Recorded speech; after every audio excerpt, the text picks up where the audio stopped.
Greetings and welcome, guys, gals, and non-binary pals, to episode 406 of the Words About Games podcast, the weekly gaming podcast for Words About Games. I'm your host, Amy K. Alexander, and I'm joined this week by Caterer himself, Mr. Daffyd Moody.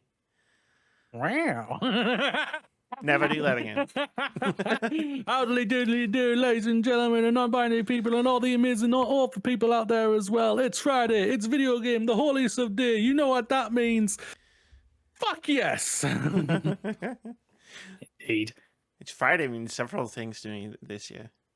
It does. Happy birthday! Happy birthday for when this episode releases. Yeah. I'm gonna. Mary's the Don't birthday look to any you, my older friend. than 25. I don't feel any older than 25. It's fantastic. Yeah. Hell yeah. I'm gonna spend my entire Friday enjoying myself and ignoring Geoff Keighley. Yes. That's my birthday treat to myself. I think that's a mantra for life, you know. Yeah. I'm gonna end up accidentally catching the tail end of the show just because he always goes too long, and I'm gonna turn up to watch the indie thing afterwards, and I'm gonna watch in like the last 10 minutes, and I feel like even that's gonna be too much. Yeah, a little bit, yeah. But we're also no joined by the only boy himself. It's Mr. Vitz Patel. What's good, gamers? How's everybody doing? Interesting bit of news that I found out today that for Nintendo Switch Online customers, subscribers, you get to play Hollow Knight free of charge up until June 20th. I wonder why that could be. I wonder why that is at all. Who knows? Don't do this to yourselves. I like how she Maybe says that like- to us. She's just like, I don't I've care. been there. Trust me. This is a road well traveled for me. So if it's announced and it's shadow dropped Friday or Sunday, you're not here Sunday. Actually, if it's for Friday, then which one of us is texting her? Or we just both texting her at the same time? I think we're both texting her, yeah. Don't bother. I will not be responding to my phone. But it's not going to happen, so I don't need to worry about it. We'll have to start the message with like "Happy birthday, hope you had a great day" kind of thing, just to well, yeah. So it comes up in the notification box, so it reads like a normal ass message. On the Once you get to there. 1% chance, and I feel like 1% is being generous here. On the 1% chance that the Hollow Knight Silksong comes out tomorrow, like shadow dropped or whatever, I mean, you know that next week I'm going to claim that it was my birthday present. Oh, 100%. It's got Of nothing course, to do with From the gaming at all. games industry. Nothing. Yeah. Yeah, agreed. Completely. The games I would- industry has put me through hell, and this is my reward. Happy birthday. Here's Hollow Knight. See you later. Here's Silk Song. See you in 2 weeks. Because we ain't getting you next week, are we? Me and Vitz are going to be bitching about the Summer Games Fest and the Xbox Fest. Yep. Yeah, you two are going to be on this podcast being like, fucking, this was bullshit, and that was bullshit, and this was bullshit. Meanwhile, it's going to be like, meanwhile, and it's just me like, Yes. having We a haven't done time of people my life. since. There's a metaphor in there. There's a metaphor in there for like, you know, instead of like watching all of these trailer shows, it's like, what if we just played games instead? What a wild concept. That is a wild concept. Crazy. Wild. Why are you asking for crazy changes in life? I don't know. Like, I just feel like a lot of these shows set themselves and us up for disappointment by their sheer existence. And maybe we'd be better if we just played games while they were on and then watched the trailers that we were interested in afterwards. Yeah, rather than just being forced to trudge through a bunch of stuff we're not necessarily interested in. Yeah, for the And off like chance kinda that live we in the might, moment, right? for the off chance that we might get to a trailer that will heavily disappoint us. Yeah, it's kind of living Foreshadowing is a not... literary device. Yeah, absolutely. How's everyone doing? Doing good. The time that this publishes, we'll be at a family wedding, my cousin's wedding, so that's going to be exciting. Nice. Everyone's having a banger of a weekend. Yeah. Yeah, we're getting about weekdays, not bad. Pretty chill. Cracked on. Did things. I got to tell a Labour politician, Jabroni, to do one just now. Happy days. Yeah. I haven't met them yet. None of them. Solidarity. They're, You live in they're too Tory afraid. country. Like I feel like you live in an unwinnable seat. Oh, don't say that. For anyone who isn't Tories. Mind you, they used to say the same thing about Labour around here, and then the Tories won last time. There's a secret Tory party anyway, right? No, the actual Tories won last time. I was very disappointed in all of my neighbours. Damn you! It wasn't even necessarily because everybody voted for the Tories. They all voted for the racist party. I mean, was it UKIP? The Brexit Party? Whichever one it was whatever Farage was calling himself last time. Before he got milkshaked in the face. He's back new and improved after just a couple of days of saying he's not going to run. It turns out he's going to run. The thing is, it's very deja vu for him. He got milkshaked in the face when he was with UKIP, and now he just got milkshaked in the face just this week. I can't believe that woman got charged. Yeah, of course she did. This is what all of these anti-protest laws have been about. Yeah. It was really funny on social media after Farage got milkshaked when, for starters, it was just really funny. The photos were amazing. And then all of the politicians from all of the parties were like, this assault is unconscionable. Oh my God, I can't believe it. And then someone was like, hey, do you remember when Ed Miliband got egged? And then there was just this video of Ed Miliband getting egged, and he just laughs, takes his jacket off, gives it to someone, and continues his interview. And I was like, he really did, yeah. We need more people like that who just don't give a shit. It's it's going to happen. Or it can be one of the former Labour MPs from Blair's day who got egged and just twatted the guy. Just punched the guy in the face. Right. It was like those are the right. If you're a politician and you get an egg or a milkshake thrown at you, those are the only two options you have available. Exactly. Don't run off crying and stomping around with a tantrum and then get the person arrested. Either punch him in the face or laugh it off. Anything. That's it. Those are the only two options that are acceptable to me. Yeah, agreed. 100%. Even though I don't agree with assault, but either way. Yes, we're not condoning assault on the Words About Games podcast. Yeah. But it's oh God. We've still got 3.5 weeks left of this fucking thing, man. Yeah, no, it's insane. My second favorite thing after that happened, after Farage got milkshaked, was when the Daily Mail was like, we can reveal that the woman who milkshaked Nigel Farage is an OnlyFans model. I was like, what a queen. Yeah, absolutely. I bet her channel blew the Jeremy Corbyn supporting OnlyFans. I was like, all right, cool. So she's just raked in a shit ton of money. Absolutely. It's like that Always Sunny in Philadelphia meme where it's like, oh my God, disgusting. Where? Yes. Which site? I need to know. Where specifically? What's her name again? Yeah. Sorry, does she have is her OnlyFans handle her name, or does she have a username? Could you just clarify that for me? Milkshakefarage.com.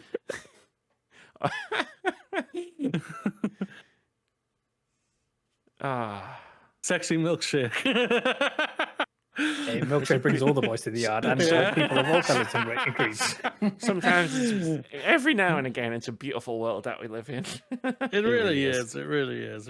I think it's funny those people, but I think it's funny that they try and shame the person in just because they have an OnlyFans. I'm just like, well, is she bothering you? No. Okay, let her do what the fuck she wants. All right, Jesus. Just because you were in pro for national service, you can fuck off. You wankers. But anyway, Video it's games. really fun. Oh yeah, I mean, I saw a couple of the pictures from her OnlyFans because they were on part of the Daily Mail article, and I was like, cool, nice. She's got good shot composition and good handling of lighting. Good to know. Good for them. Get paid, girl. Hell yeah. You get paid. And she's really good with a McDonald's milkshake. There you go. If they're not a sponsorship in her future, then someone's messing up. But that is the insane part when it comes to our media. It's just like, oh my God, it's the end of the world. No, it's not. I understand if it was something, if it was something really dangerous. I do get that. I do understand that where people didn't defend it. But I'm just like, it's like saying it could have been any object that kind of thing. Oh yeah. If anybody was what if it was full of acid? And then I think someone did responded to that with and if my granny had wheels, she'd be a bike. Yeah. But the thing is, it's already been proven. If anybody was going to hurt him, it ain't going to be anyone who's in the center or even on the left. It's always the far right groups. Yes. What happened to the two people who sadly lost their lives a few years ago? That's the thing is, that's the thing. Like, I get it, but it's like, chill the fuck out, people. This is why we have the two options. You either laugh it off or you turn around and immediately punch them. Those are the only two options. Even though we don't condone assault. The Miliband or the Prescott? There you go. Exactly. Meanwhile, the Lib Dem leader continues to be my favourite party leader. Just having a great time. Just having a whale of a time. And I'm like, yeah, go for it. Why not? Like, nothing he says or does is going to influence the election, so fuck it. Of course not, yeah. Ride a bicycle down that hill. Live your You dreams. fall off that board. Fall off that comically for the heck kayak. of it. Yeah. It's like the thing is, people are criticizing him, just like, then why the fuck are you talking about him on your fucking TV shows, you fucking idiots? I mean, it works because everyone's talking about it. No. Your job is to be factual. You fucking idiots. Good luck with that. I avoided contact with the debate, so. Oy. I did not. It was funny. It was a laugh. I will not lie. Was it not just lies after lies after lies, though? And then Yes. they're saying, oh, no, he's lying. Yes, exactly. They're both lying, Sandra. Yeah. That's the point. But I won't lie, like, yeah, there's no doubt both of them lying, like, out of their fucking assholes and everything. We know that, but I won't lie, it made me laughed at. Sunak was the one who got laughed at twice. I just did. He was. He's I a was just like, ridiculous human being. It's why I believe in national service. That's why the numbers are coming down, but they've gone up, you fucking idiot. So how? And it's just like, okay. I'm still not sold that he's a human being. Oh, he really is a robot in disguise. Our party is going to protect women and girls. Of course they are. Start with your own MPs, mate. Allegedly. The lack of MPs is like, what, 100 of them have quit? Say, nah, Where have they I'm gone? good. I'm retiring now. That's It's not it. that I don't think I'll win. I'll keep my seat or anything. Who's at the door? Operation U-Tree? No shit. I resign. Reese-Mogg he'll be delivering pizzas. I would like to return this pizza, but you haven't even took it. There's a reason. Yes. I don't want to touch it, thank you. Don't want to touch it. Why? Because you've touched it. We got E. coli breaking out in the country. I don't need any of your nonsense, okay? You take the pizza and get the fuck out of my face. Yeah. I don't need a drought of snobbery. We've got E. coli breaking out across the country. How could that have happened? We only filled all of our rivers and oceans with shit. I know. It's like the Literally. two events aren't connected at all. Exactly. That's not alleged. That's literal. It is. It's fact. But yeah, water company profits are higher than ever. And that's what it's all really all about. It is. And now rivers are as brown as ever. It's true. I saw one last week, 2 weeks ago, whenever it was I went out for my walk. It smelled real bad. Dear listeners, I don't think we're too far away from having to boil our water in order to drink it. Yeah. I've been getting bottled water for years now. I made the switch to water. I've made a switch away from drinking as much carbonated like pop to drinking water, and I've chosen a dangerous time to make this switch. There you You go. really have. You really, really have. There's no doubt. Is it, how bad can aspartame be, really? Is it worse than poop in your water? Well, but if I end up like throwing up for a week, I'll lose a bunch of weight.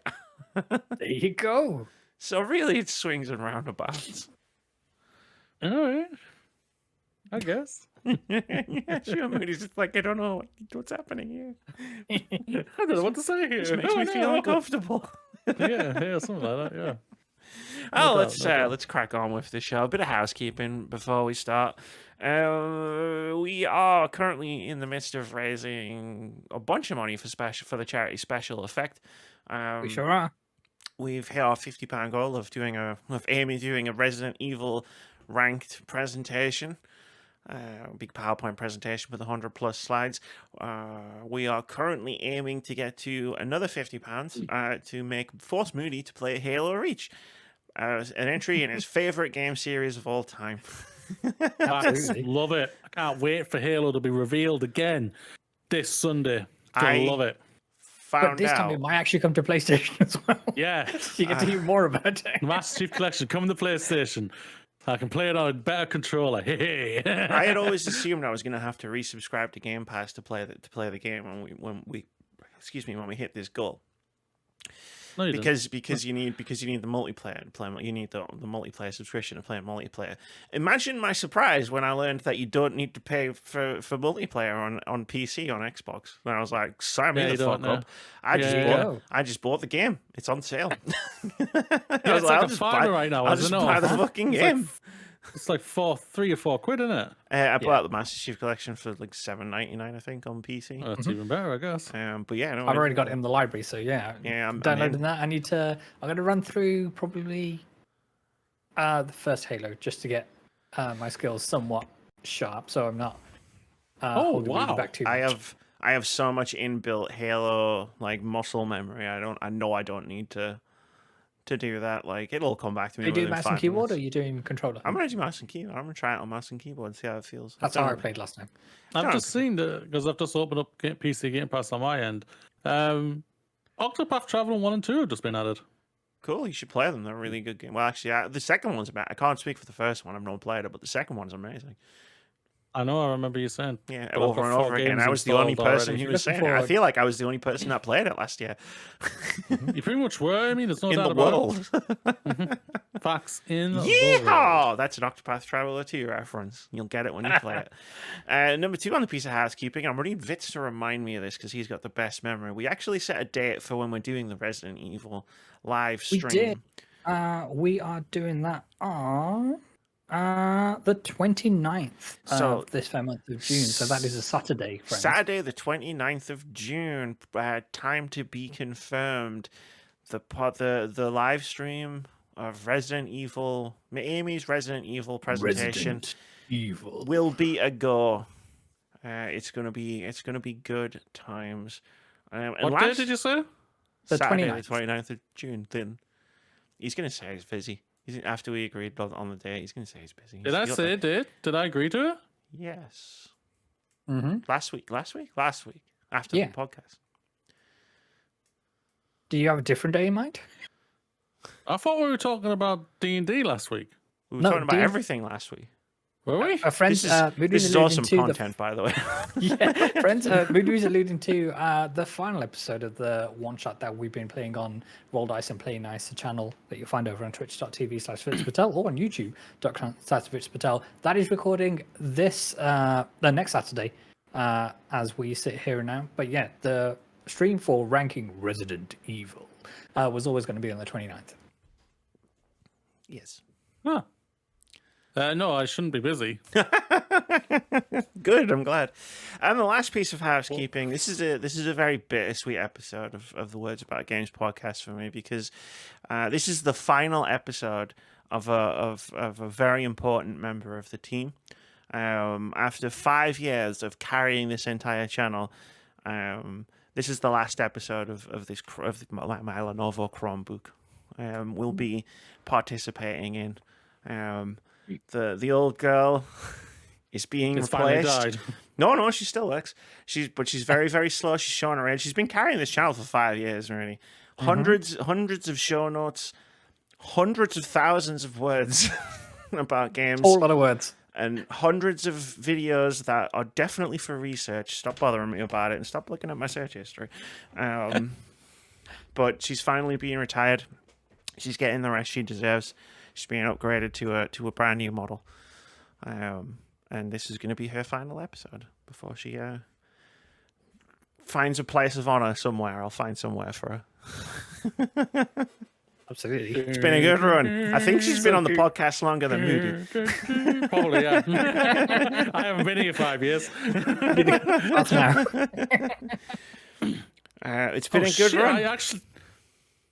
I actually almost have been. Yeah, I've no, in you've since been 2019. You've been here for a long time, Moody. Yeah. Shit. That's why I said Fuck. Mike, because I'm not 100% sure if you got here first or if the the Chromebook got here first. I pretty much joined when that whole thing was happening with Overwatch in Yes, China, wasn't it? yes, there was. We did because of how long that went on. There's 4 episodes of that Blitzchung incident. Yeah, 2 that's were him. yours and 2 were Patrick's. You joined then part time. You were kind of swapping with a few other people, and then it was the beginning of the year after, where you won the Hunger Games, I guess, and became the the full I thought I time. won. You just stuck around. You I won. don't think you actually. I don't think you actually asked me to stay. I think I just stuck around. I think I just text you same time next week. All right. I think it was. I don't know if it was on a podcast or in a text or whatever, where you just said, "So we're just making this permanent," and I was like, "Yeah, if you want." Yeah, I think that's and I believe basically that's what it was, how it yeah. happened. It's much the same with Vitz. I just kept inviting him, and eventually I got him. Sure did. And then he just stayed You've for a regretted while. ever since. He won't stop talking about Gran Turismo. Why doesn't he just drop the game? Clearly, he doesn't like it. Look, right, your monthly Gran Turismo rants are a small price to pay for your company every week. Thank you very much. But Congratulations on your new laptop. Yeah, yeah, congrats. yeah. I'll tell you how much it cost after the podcast, and you'll make a face like this. For a good reason or a bad reason, you two will find out in 2 hours. There you go. Anyway, let's start the show. Let's make it a banger of a show for my old Lenovo Chromebook. Bowing out. Where do we want to start? What's going to be our topic of the week? I got a game to review. Oh, There it's was a state of play. It's going to be the theme of this episode and probably next episode, guaranteed. Let's just go with it. PlayStation State of Play in May 2024. I yeah. edited this headline several times where I was like, June. No, it was in May. It was That was no, in it was May, June. it was May, yeah. Wait, let me look it up. And then I was like, it's in May. All right, cool. Yeah. So, just as the one and only Jeff Grubb, Grubby Grub predicted, PlayStation did in fact come Predicted, through with a... not leaked, because that's what he does. He predicts things. He doesn't leak things. Continue. PlayStation came through with a state of play. So this is their showcase that they do, which is not branded showcase, it's branded state of play, which comes with a different set of expectations. But yeah, they had this at the tail end of last week, and it was like a 30-minute show, and several things were discussed. We'll rattle through the list. It was a 30-minute show where they showed about an hour and a half of Concord, or at least that's what it felt like. Am I blind? Is there Yes. a game missing here? There is. Astrobot's missing. Oh, funny. I just got all the games off of IGN. There you go. Indeed, alluding to what Amy was talking about, the state of play opened with the longest look at Concord that you've ever heard of. This is They this started feels with like the a- longest look PlayStation has ever given to any game ever. Yeah. And again, it might just They be my start off with- perception of like how bored I was while I was watching it. They kicked off with a cinematic trailer, which went on, I want to say, for like 7 odd minutes. Very Guardian of the Galaxy vibes coming from this thing of characters, and I think mildly. it kind of showed. Yeah, it showcased some of the work that they were promising to roll out every week in terms of story content. That looked expensive to do, and given the gameplay that they showed afterwards, which looked to We've my got eyes like Overwatch every at other. home. Yeah, to every other generic shooter that you ever did see, kind of thing. This whole cadence of, okay, we're gonna produce these, highly cinematic, high quality story beats every week. That's gonna dry up real quick because that stuff's expensive, and this has got studio shutdown and layoffs in a couple of months written all over it for me.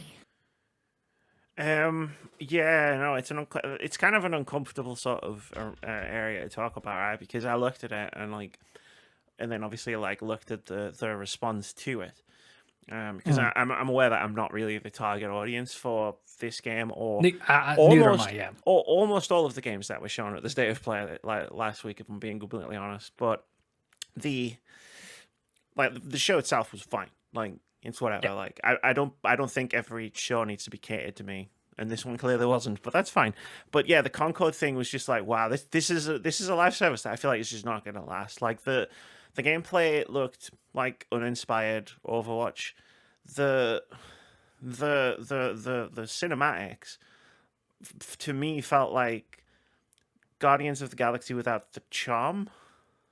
I don't know, Yes. or the charisma of Guardians of the Galaxy. Or I was like, we're trying to be Guardians of the Galaxy, and I can see that you're trying to be Guardians of the Galaxy, but you're not nailing the Guardians of the Galaxy tone. And then obviously, like, the gameplay that followed was just like had me shrugging my shoulders. And like, I used to play hundreds of hours of Overwatch.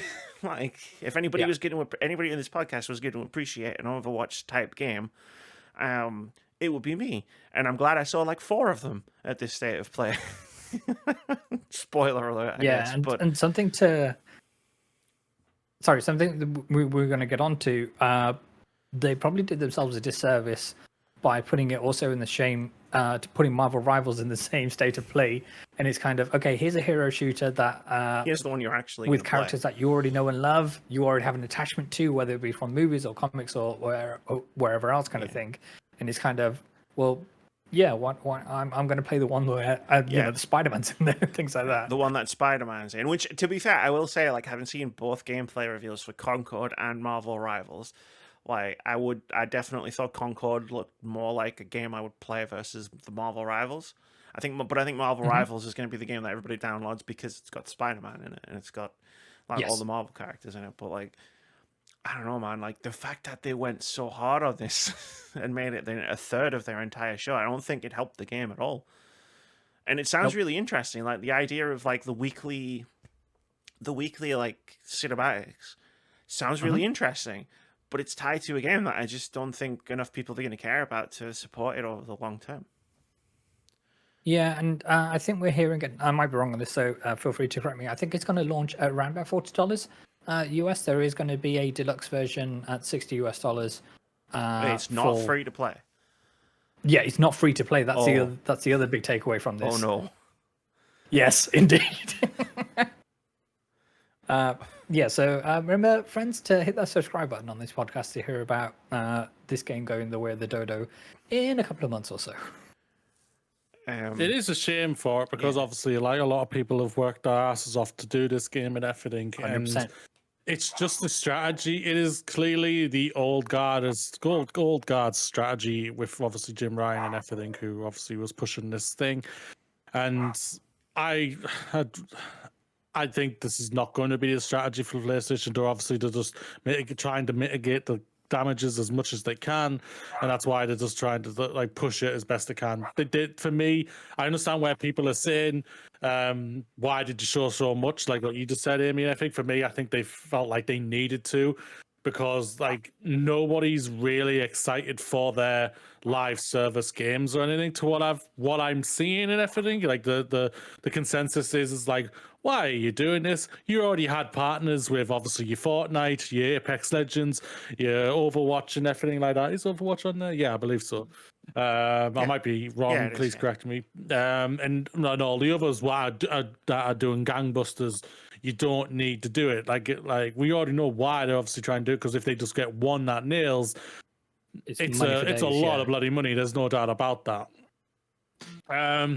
So like going for it is like they had to go for it. I felt like it. And they tried it, and like by the end it was just like, this is just generic as hell. And it's just when like apparently Overwatch 2 is kind of getting itself on track a little bit.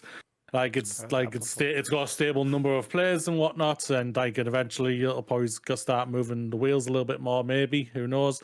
But you got like Apex, Fortnite, and Warzone, like you just have consistent numbers all the time. This is not something for me. Like for me, it's obviously this game is not for me. I can appreciate that, and it's probably someone out there is probably saying, "My God, this looked awesome and everything," and I root for you and everything, and I hope this game lands. For just like what you're saying, it's like it has cancellation and job losses all written all over it, which is scary to think that, especially in the climate we're in right now when it comes to the video game industry. And so, like, I'm praying to God that you are massively wrong there, Vitz, and this is a massive success. Always hope that I'm wrong. Yeah. If we take Overwatch as an example, and we look at the kind of highly produced cinematics that come with new characters and how they are done, I think it's safe to say that most of that content is actually consumed on YouTube outside of the game. And it's kind of okay. These are how people are getting invested in the characters and all the rest of it. And I get that you've got a new roster of people. You need to introduce them to the people who supposedly are going to be your fan base, kind of thing. But yeah, it's going to be really interesting what they do, and I'm really interested now at what happens with Fair Games. So this is the other live service shooter that is coming out from Jade Raymond and their team. Or allegedly coming out, because sadly she has a track record of announcing games which doesn't actually bear fruit. But moving on. Well, no. I want to stick to Concord for a minute because I hope I'm wrong, but like I just think from a marketing perspective, if you're gonna put a live service game out there, you need to take the biggest fucking swing you can, because as Moody says, the competition is entrenched. You're trying to drag people away from Destiny, from Apex Legends, from Fortnite, from Roblox, from Minecraft.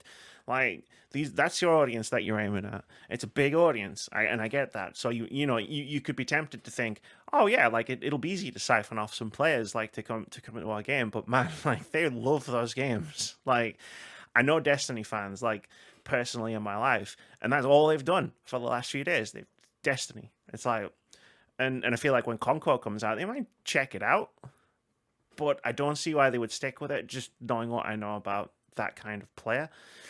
And I feel like if you're gonna make a big 10-minute presentation, you need to focus on the thing that makes your game unique, and it's not the Marvel style dialogue, and it's not the gameplay, which looks pretty generic. It's the story beats. Because I remember when I played Overwatch, I would have killed for something like this in Overwatch with that cast of characters. Like, and it feels like that's where your focus needed to be. That's not where it was. Your game looked generic, and the time that you spent invested in showing it started to hurt after a while, because it's like, okay, like, and at a certain point, it's like, okay, I think I've seen everything I need to see. Oh, we're still going. We're still going, and it's like, and that's hurting the game after a while, because it's like, oh, we're still going, and I'm getting more bored and more frustrated, and I want to see something else. But yeah, no, sorry, I just want to add that one at the end. No, it's perfectly valid, and I think we're all aligned in that sense as well.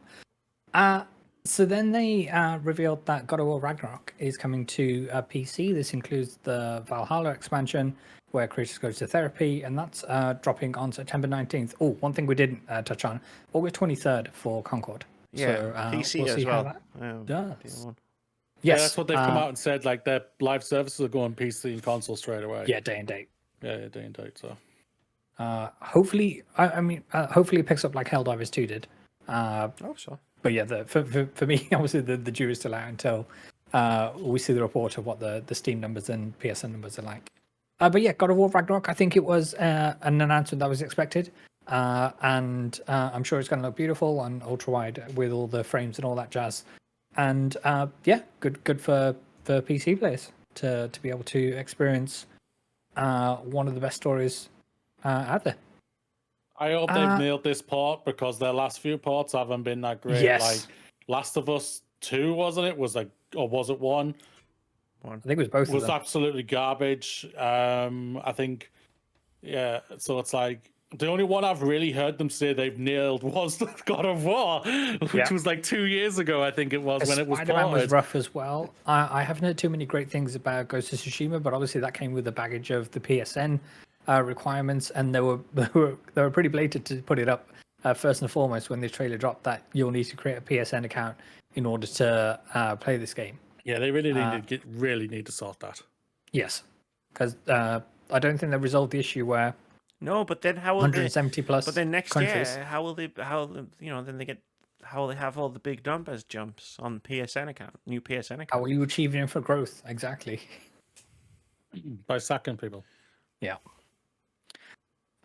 Then a game which I haven't heard about in a good long while, or a franchise I haven't heard about in a good long while, is making a comeback with Dynasty Warriors Origins.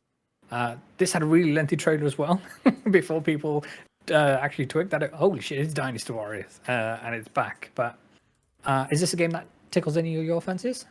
No. No, I've never really been Not for me personally. into Dynasty Warriors. Yeah. The only Muso game I've played is Persona 5 Strikers. But full transparency, I was there for the Persona 5, but not so much the Muso bit. It was a fun game. at the end of the day. But yeah, it was the Persona kind of wrapping that got me in there. And, Yeah, we were saw playing me a through to the Persona end. game. We weren't playing a Muso game. Yeah, 100%. I know Dynasty Warriors has got its audience, and it's like It sure it does. always does the numbers for itself. So it's like, for people who enjoy it, crack on, and I hope you enjoy. Mm-hmm. Next up was a really interesting title, an interesting trailer at least. Infinity Nikki, which, for what I can tell, is a game about dressing up a little girl, and there's a heavy photography element in there. Other than that, I got no idea what this is. Whether it's like a Genshin Impact type game, is it? Yeah, I've got no idea. Like, I know games like this are bigger than you would think. Like in terms of like people who buy them, but like I saw it and I was just like, this trailer's bananas, and I Yes. appreciate how absolutely bonkers this trailer is. But that's all I appreciated about it for me personally. I was just like, it's not for me, but I appreciate that they put everything they had into this trailer, and I Absolutely. appreciated it. Because They if had a a game's cute not, cat. if a game's not for me, I want to at least be entertained while I'm watching the trailer. Yes. Yes, there's a beta test happening for that in Q3 of this year. So go get him if that's your bag. Next up, interesting game that looks really, really difficult, but also really, really fun. Where Winds Meet. So if your katana still has a thirst for blood, then this might be the game for you. We didn't get a date on this. I believe this was a reveal trailer or like the second look that we've got for this game. But yeah. The combat itself looked really interesting, and obviously, as you expect with when you're fighting with katanas and samurai and people like that, then you're going to get that type of experience. Mm-hmm. I don't know. There was something about this that I had to just I had to Google this game. Yeah. Because I was like, I watched this. I did actually watch the state of play last week. But I just had to Google it because I was like, I don't remember this. And I'm looking at the screenshots of the game right now that were from a trailer that I've seen, and I'm still looking at it going, I don't remember this being in the state of play. In the middle of the state of play, they showed a bunch of games which I don't want to say look similar, but they all have titles which went in one ear and straight out the other. None of it was retained by the great matter inside my head. I look forward to learning more about this game the closer it gets to release and retaining some of that information. Because I don't remember the next game either. Yeah, Moody. This is the thing about this state of play. It's like it was fine, and like a lot of the games just weren't for me or anything like that. So it's just like It was one of them might be that we're going to get to. It was my review of the state of play was it was fine. None of the games were for me, and then a brief moment where I was like, "Oh, I need to get Moody to do this thing," and then it was go back to fine, and then my opinion of the state of play dropped through the floor for a couple of minutes, which we'll get to, and then at the end it came back right up. That's did. The graph. That's the graph of my interest in this state of play. So after Wet Winds Meet, we had Ballad of Antara, which again is a game that came and went in terms of my brain. None of it stuck for me. I'm on the PlayStation blog now. Like, I don't go remember for it. this game. I know that it was billed as more of a third-party state to play, which is absolutely fine. Obviously, you've got these relationships to maintain, and you need to promote these games as well. But whether they just needed spacing out, because all of the games in the middle just kind of blurred together, and maybe it's just a symptom of, okay, my brain needs an IP that I recognize in order for it to attach. I think it's finally happened. I think I've had so many game trailers blasted into my brain in the last 6 months that I think it's finally happened. I'm finally just completely unable to retain any knowledge of anything that I see. Uh-huh. The thing is like it's PlayStation have put themselves up to such a high level where people are expecting over things, and even though they came out and said, "Yo, this is this type of thing. It's not this." Oh yeah, it doesn't matter. It doesn't matter. It really doesn't. So, like, we still don't know what first party's up to. Yeah. I told that was you. one of the big I told questions you we we weren't had going to going see into any it. goddamn thing. I Yeah, know, we but all knew that. Yeah, like we all knew the that. questions still definitely. remain. But yeah, Usually, sadly, how these state of plays go is that they have the state of play and then they drop the blog post, which contains so much more information than actually on the state It of is, play. yeah. I'm reading the blog post. I'm like, this game does actually sound quite interesting, but it's like, I think I'm sure I've talked about this with Moody before, at least definitely with Moody before, where it's like, I think what's happening is there are so many game trailers and so many games coming out that unless it's like a Next Fest where I'm purposefully going out of my way to play a bunch of demos, like I think I actually just go, okay, is the game coming out within the next few months? And then if the answer is no, my brain goes, okay, delete that. Yes. Delete that from short-term memory, Yeah. and then we'll. If it earns its We place will back in, revisit this a later date. Exactly. So after Ballad of Antara, we had Skydax's game, Behemoth. This is one of the PSVR 2 games, I This is believe. the one with a foot and the sword. Yeah, yeah, and I remember the this one. Step on Me. Yeah, absolutely. And obviously that's going to have its appeal to some. But for me, obviously we're watching this in 2D.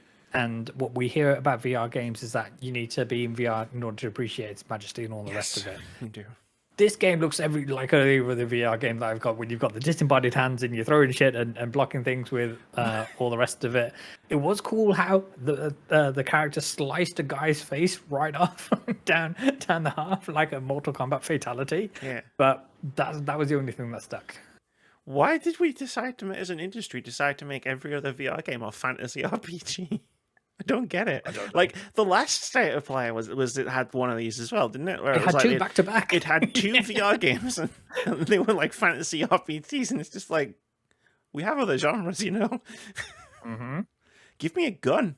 There was that game there on PSVR 1 on PS4. I remember playing it, and I had the gun attachment, like the big long one. Yeah. And the game wasn't great. The game wasn't great.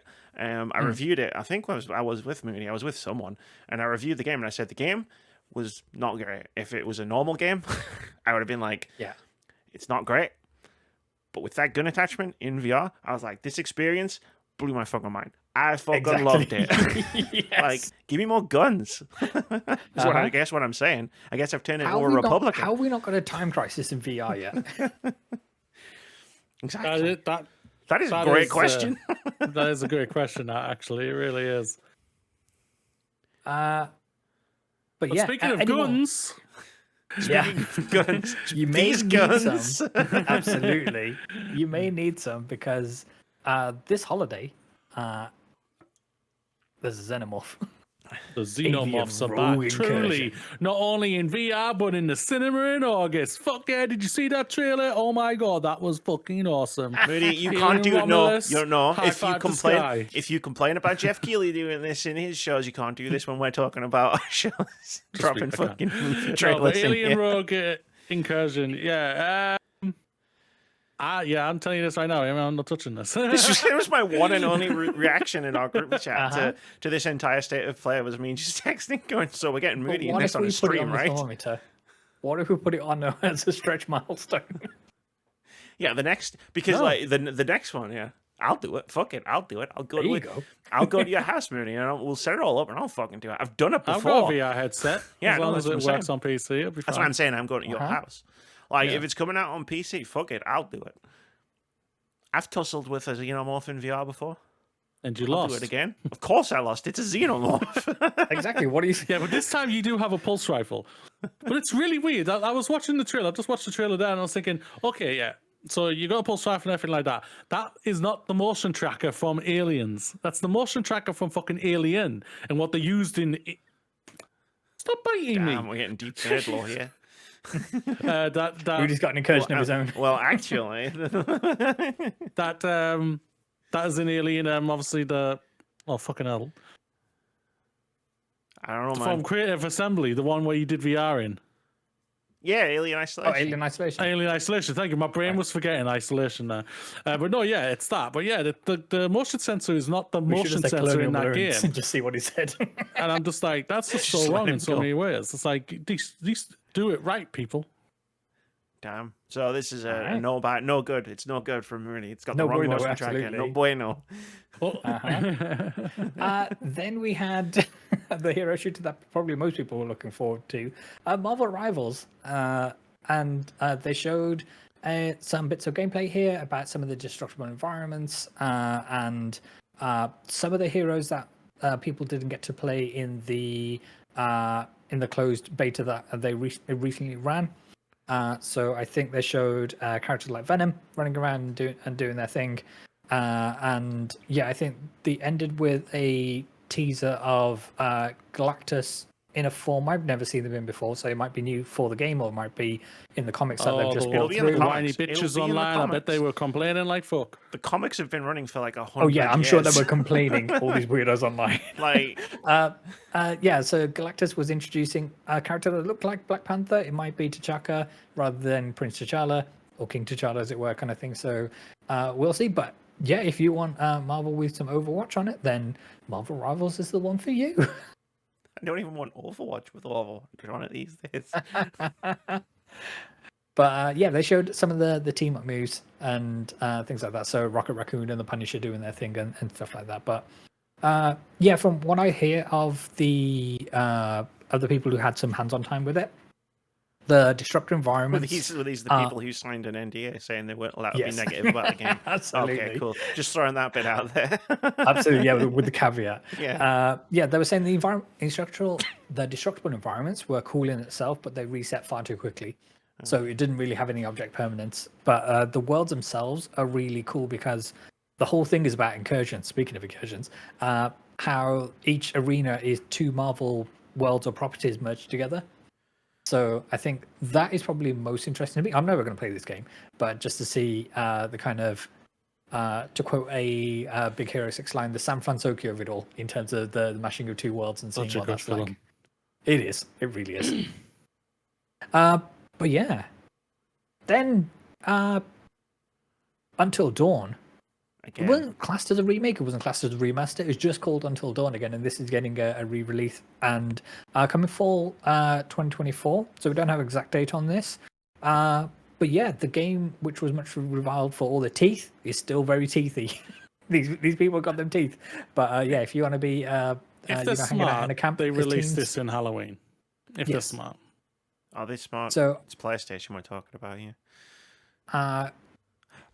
Much like how The Last of Us Part 1 was done again for the TV show, I believe this is a movie. Done again and again. That's again. Yes. Yeah, so this is being created in time for that. So if people go to see the movie and be like... They're doing a movie of this? Yes. It's a movie or a TV show. It is some other property, live action, that's being done, and that's why this is coming back. Really? As I understand it. Oh. I gotta say... The whole thing. Actually, I said I was going to tell my story again. The whole thing, but I'm not going to do that. The whole point of Until Dawn and what makes it good is you get to get these teenagers killed by your own actions. Like what? It's just without the story choices. It's just a generic teen slasher. Why would you make that? Sorry, my mind is blown now. No, you're 100% right in terms of that. Then after that, so that's coming this autumn or fall, if that's where it happens to fall. 2024. Like I saw this trailer and I was just like, have they even up-res the graphics on this thing? Like it looks exactly the same. But then it's probably just my nostalgia brain painting of that's how good it used to look in your brain. Yeah. It's like this ain't going to be out in time for the game. No way. Who knows? Don't believe it. Well, there is some other Until Dawn property that's happening, and this is getting a remake. Next up, Path of Exile 2. I can't believe it's not Diablo. One of the I can't believe it's not Diablo, but one of the grossest logo treatments I've ever seen. Of the Roman numeral 2 was essentially one bit of flesh which was torn in half to make the Roman numeral. That's the only thing that stuck out to me because, as you said, Amy, it just looks like generic ass Diablo. I mean, hey, the first one's very popular. It's got its fans. Diablo is never for me anyway. 100%. I like making jokes. And we have to make the jokes, Amy, for what comes next. We We need don't. To We're going to save master this for the end. the okay. Skip it. Then, as we're skipping, Then there was a trailer. yes, That pointed to another trailer later. yeah, Monster Hunter Wilds was shown because I think Astrobot was end of the show. But yeah, Monster Hunter Wilds. So Capcom bought this. There was this is the first gameplay reveal, and it was lengthy and yes, still 2025. I don't think we've got an exact release date on that or window yet. January. Than, I'm calling my shot now. January 2025. Yeah, I think it'll release this financial year. So yeah, well before March. But yeah, I'm pretty sure they've already stated it will. Okay. Yeah. So it was a long trailer. There's people hunting monsters. It's Monster Hunter. Miliokovic was not in there. What did you say, Amy? Sorry. I didn't say day. I said I called the shot January. Oh, I thought you said like the day and the year and month. I think. Let me try it. Well, I can try. Let me on my calendar. Stand by. Stand by. January 24th, 2025. That's my. Okay. I'm calling my shot. Someone write it down because I will forget that. I've said that. 21st. Ooh, a Tuesday or a Friday. yeah. Basically, the days they choose. Yeah. When it comes to mainstream. Either Tuesday or Friday for some reason. Yeah. But yeah, no, January. Definitely. It's Capcom, isn't it? But yeah, I know many of my friends are Monster Hunter sickos, and they're going wild for this game. No pun intended. Oh hell yeah! It looks amazing. Pun intended. Got 2 Monster Hunters. It goes right here. There you go. Yeah. Let's just hope that, like we've stated many times, but we'll stay again until we're blue in the face until we've played it. Hopefully the multiplayer is Just good. make the multiplayer drop in, drop out. Please, Capcom, please. Fucking have normal Can I ask, multiplayer. were you just looking at that trailer saying, I'm going to make so many fucking pairs of boots out of all of these? No, I'm just going to walk around with a big ass. Is that that's a hat? I'm That's gonna a set of shoot gauntlets? I am gonna shoot the shit out of these things with a big cannon. That's what I was thinking. Yeah. Uh-huh. I remember Amy, when Amy played the last Worlds. You played it with a gun, didn't you?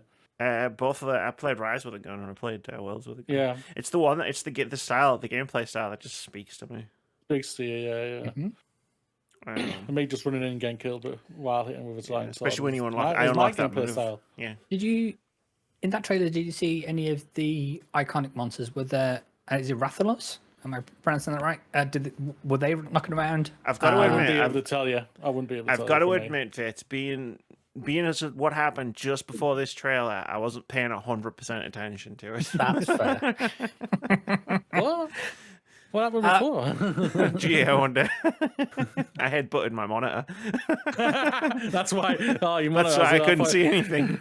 I thought you, no, well, it made sense as why you're replacing Yeah, your Google Chrome. That's because the you real headbutted reason. I'm billing Konami for my new Slammed it Chromebook. down too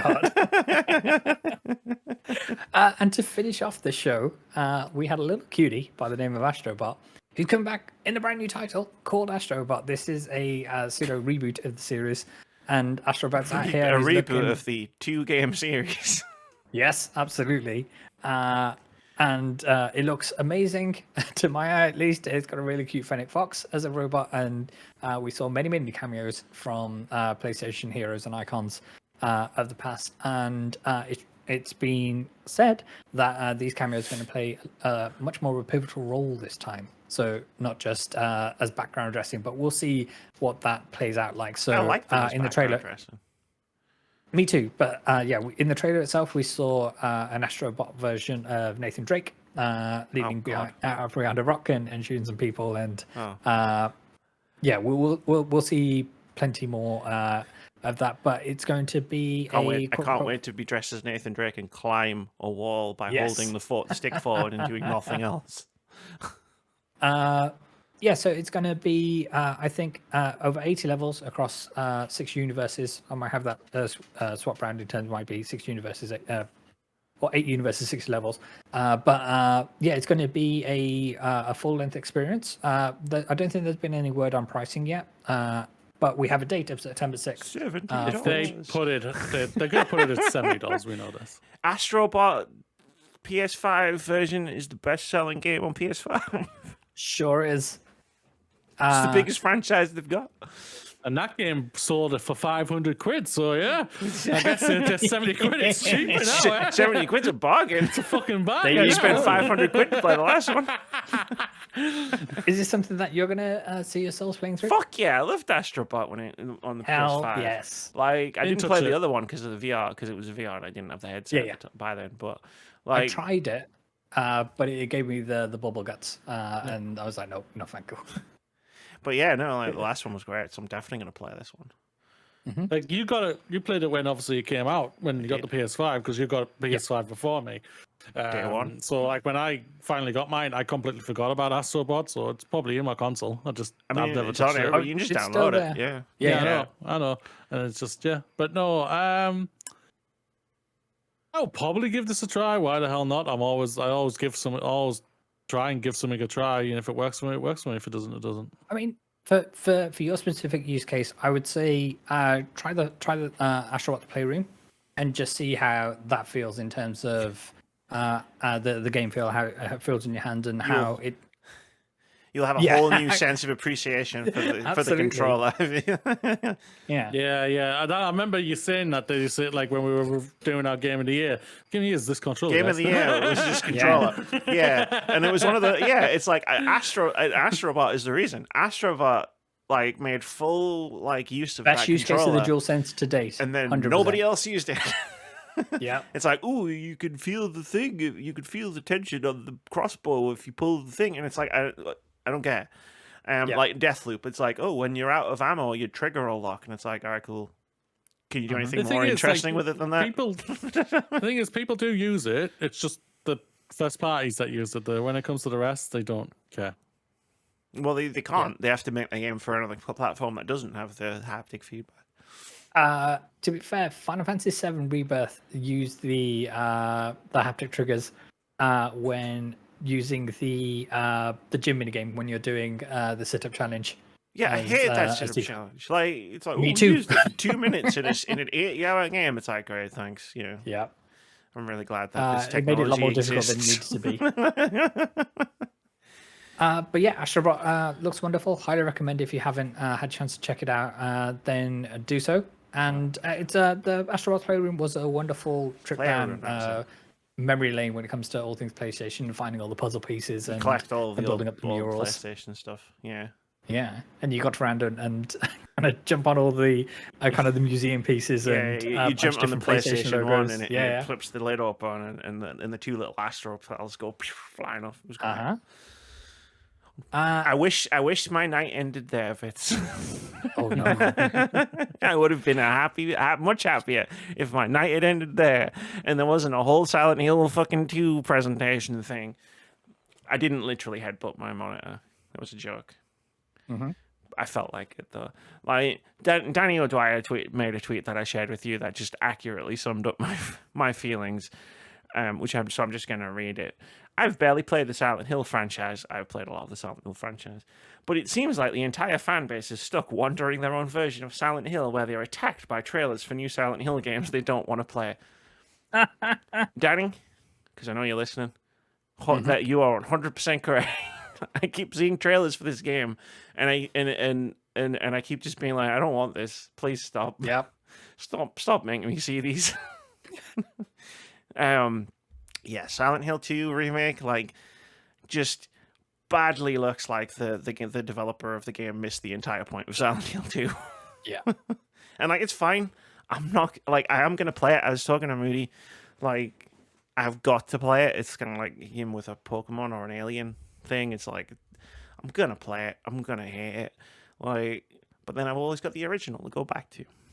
Yes. But yeah, no, it was just. I mean, the first trailer, the combat trailer with the fucking nurses that did the combat jumps over the Call of Duty slide over the fucking wall and stuff. Like, I think that set the tone for where this was going. And the second trailer, like, you can tell they've responded to the criticisms of the first trailer because they heavily de-emphasized the combat in favor of showing off the story.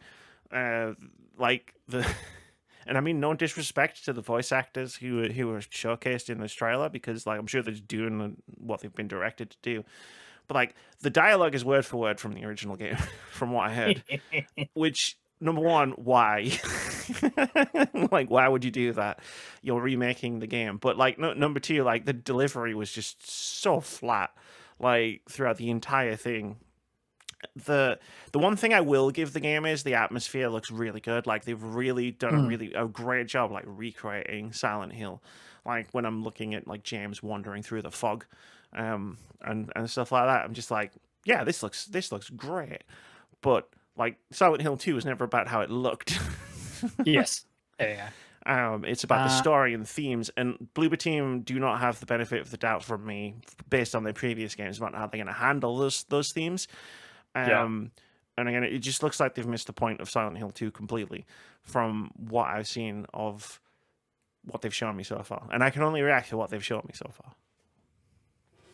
Yeah, and I think for games like this, obviously for fans of the original, that's what's going to bring them in. For any new people coming around, let's be honest here. You need to give the people something to thirst over, and this discount-looking version. Well, this is my point. Like of Leon Kennedy isn't it? I'm not even talking about James. Like James just looks however James looks. I don't understand what the hell's going on with his face. But the reason I say that it's missed, the reason I say that it looks like they've missed the point, is that so in Silent Hill 2 you've got Maria, who's the character she was in the trailer. She's the lady with the blonde hair and wearing the red. And this is a costume change, right? Yeah, so her design in Silent Hill 2 was very hypersexualized. Not just I mean, probably partially in a way that it was the early 2000s of gaming. Yeah. But also, like, that's part of the point of the story, like, of her character. I'm not going to spoil anything from Silent Hill 2, like, in terms of story beats, but, like, her hypersexualization in that game is part of the whole fucking point of the game.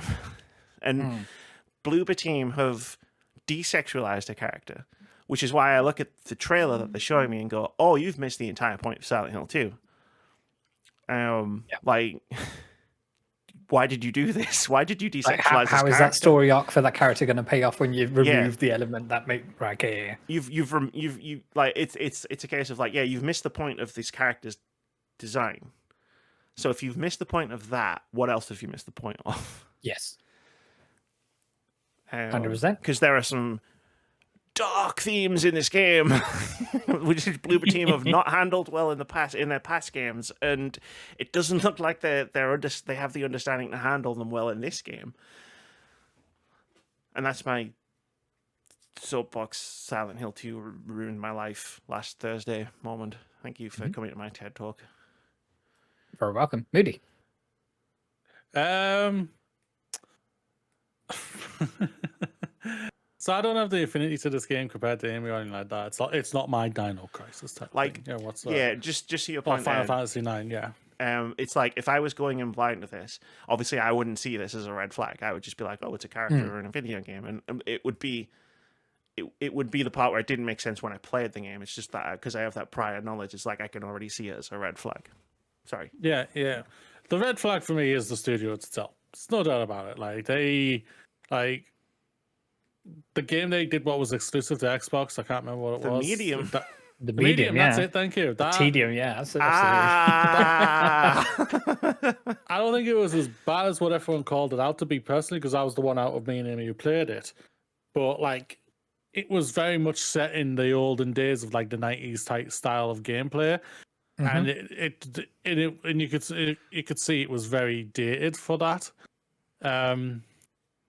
So this game, the trailer's just this trailer. You've got everything going against this game right now. You've got, because it's owned by Konami.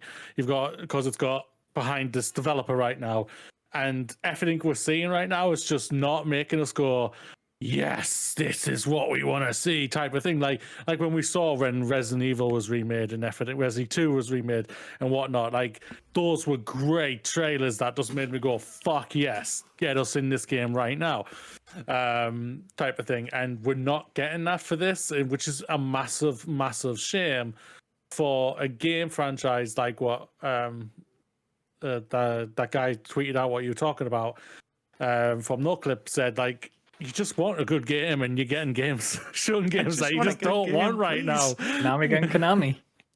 And that is just sadly Konami. Yeah, at the end of the day, they would be better off just selling off their projects and just freaking just raking in the money from the buggers. But they don't want to do that. And I hope it lands for everybody. Like, I hope by the end of the year, which I'm surmising it's going to be coming out, that it lands and Amy's going to be like, this was fucking awesome. Awesome. Go check it out, people. I was dead wrong and everything. We all want to be saying this. I'll eat my words. I'm happy to eat my words. I want to eat my words. But I'm not going to. And no one's like. All I'm saying is right now, I think I'm perfectly set for a great counter pick again. Because in my brain, I'm translating that one character redesign, and in my brain, I'm mapping that decision out across the rest of the game.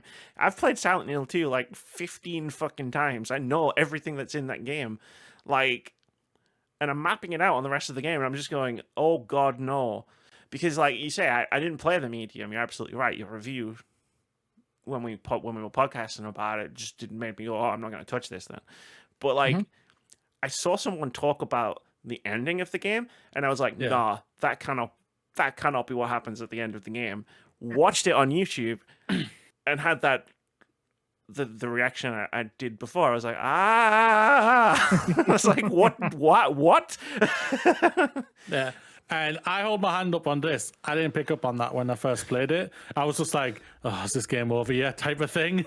like, oh, we're done. Great. Fantastic. I didn't pick up on the things of it's like, what you're alluding to and everything. Yeah. So. Well, it's like the game's key message is like survivors of abuse will take that abuse and abuse other people, and the best thing for them is death. And I saw that kind of summary on Twitter, and I was like, no way. Like, there's no way that can't be. They can't have put that in a video game. Watch it on YouTube. No, they put that in a video game. Holy fuck.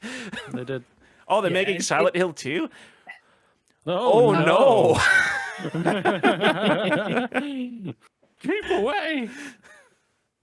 And that, my friends, was a Sony State of Play. And the Silent Hill transmission. I didn't watch the movie clip. I just watched the Silent Hill 2 gameplay thing. Blood started shooting out of my ears. Overall, the State of Play was what I thought it was going to be. It was nothing good. It was never going to be anything special or anything like that. Like, I don't think we're getting anything big from them this year whatsoever when it comes to PlayStation. They're just like, they're going along with their laurels, and they'll just keep on throwing out things. Unless they've secretly got a banger of a year lined up in 2025, I don't think we're going to see a showcase. If we do, like, it'll be like fucking God knows, like there's going to be like 2 big games coming out next year or something. Yeah. Unless they if they for all we know, like they have got a banger for 2025 and everything.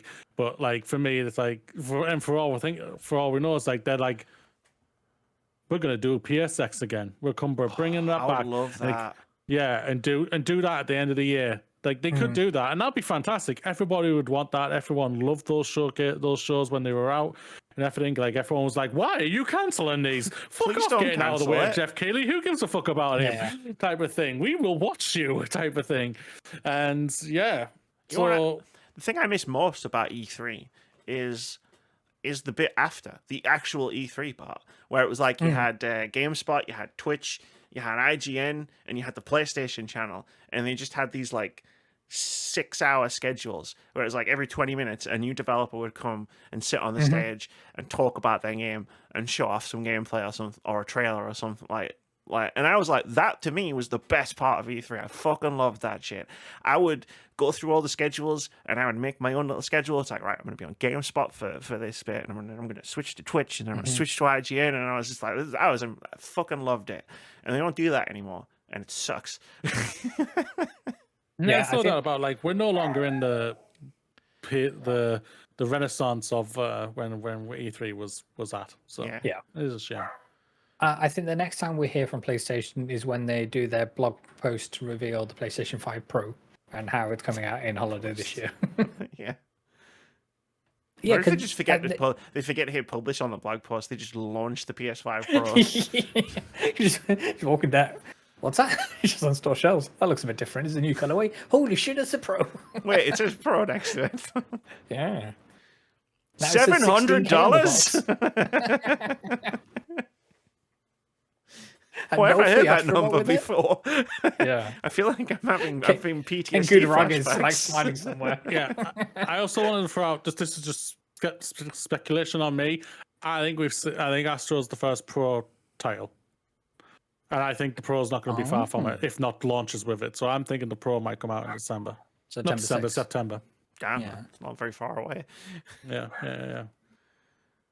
Right, Interesting. cool. Because that's just going to be a blog post. Let's just be frank. We know that's just going to be a blog post. If they weren't going to talk about it at their state of play, they're just going to be like, blog post, boom. And it's like they've spoken about hardware at their state of plays before, because that's when they spoke about the Portal and the new earbuds and all that jazz before, kind of thing. So it's not out of the realm. They just weren't ready to talk about it. And it makes sense because it is, although September's just around the corner, because this time moves at light speed at the moment. Really fast, yeah. Do you know what? It's going to be a launch title for the PS5 Pro. Dragon Age, baby!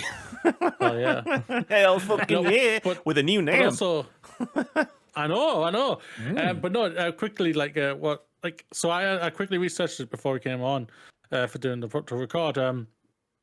Now The PS5 Slim last year was announced, and then it was out a month later.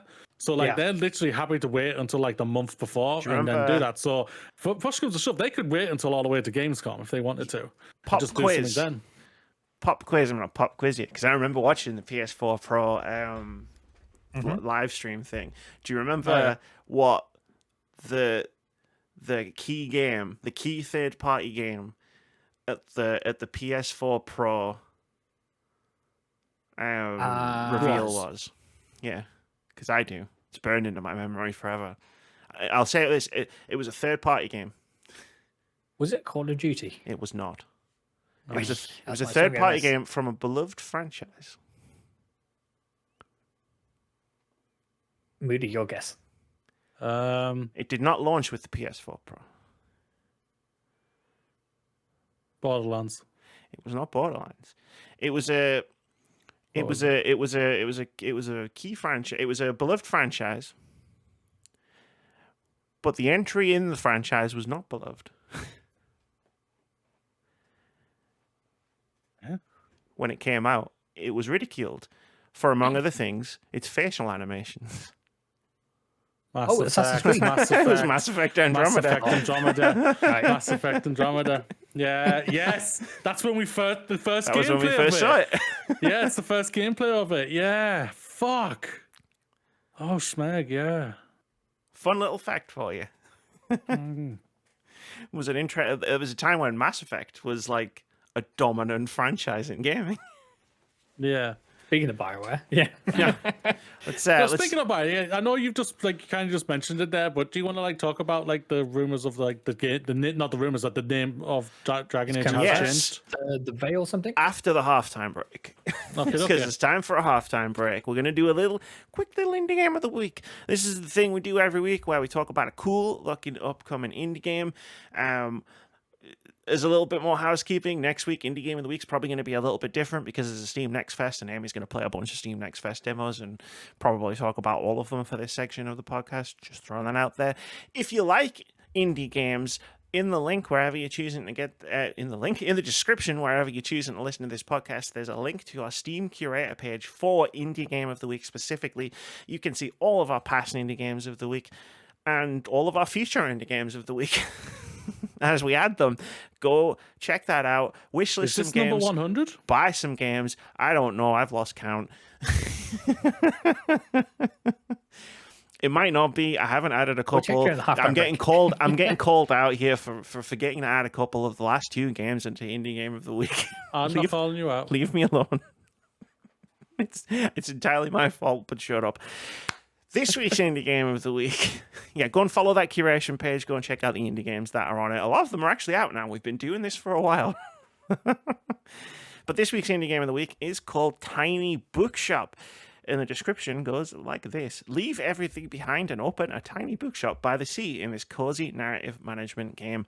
Stock your tiny bookshop with different books and items. Set up shop in scenic locations and run your cozy secondhand bookshop while getting to know the locals.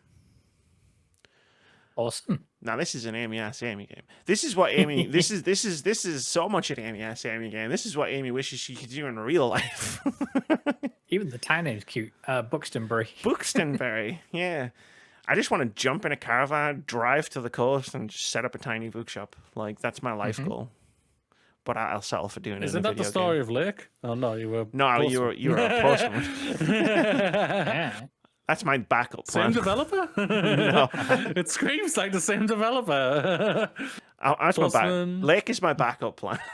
You have to carry a lot of like heavy stuff when you're a post person. And run away from dogs. Yeah. Poorly trained dogs.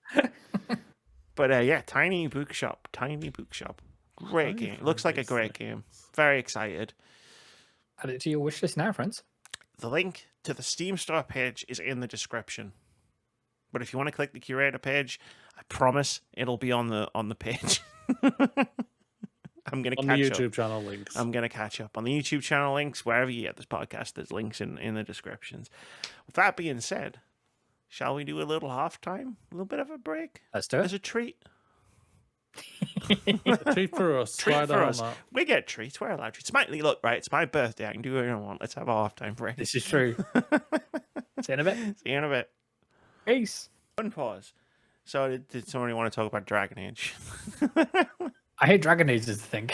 Dragon Age is the thing. I want to point out two New things. name. So the BioWare put out this big blog post with all this information, and we're gonna go through it, like probably. But I want to point out two things in the hashtag Amy was right column. The first sentence where they were talking about all of the different tests and explorations they did, and they're like, we brought everything to the table, which yes, even included a multiplayer concept. Mm-hmm. Yeah, we all knew this. I'll take my plaudits and applause now. And the second one is the date, Tuesday, the 11th of June, for the official first look at the gameplay for the next Dragon Age. They're doing their own thing. I've been saying that for ages. They're going to do their own thing. I still think they'll show it at Keighley's thing and then just do a gameplay and just come out and say gameplay reveal on the 11th. Maybe. Yeah. I think they'll do a trailer still. It's not like that movie has disappointed me greatly in the last 7 days or anything. It's true. But everywhere. So, But no, yeah.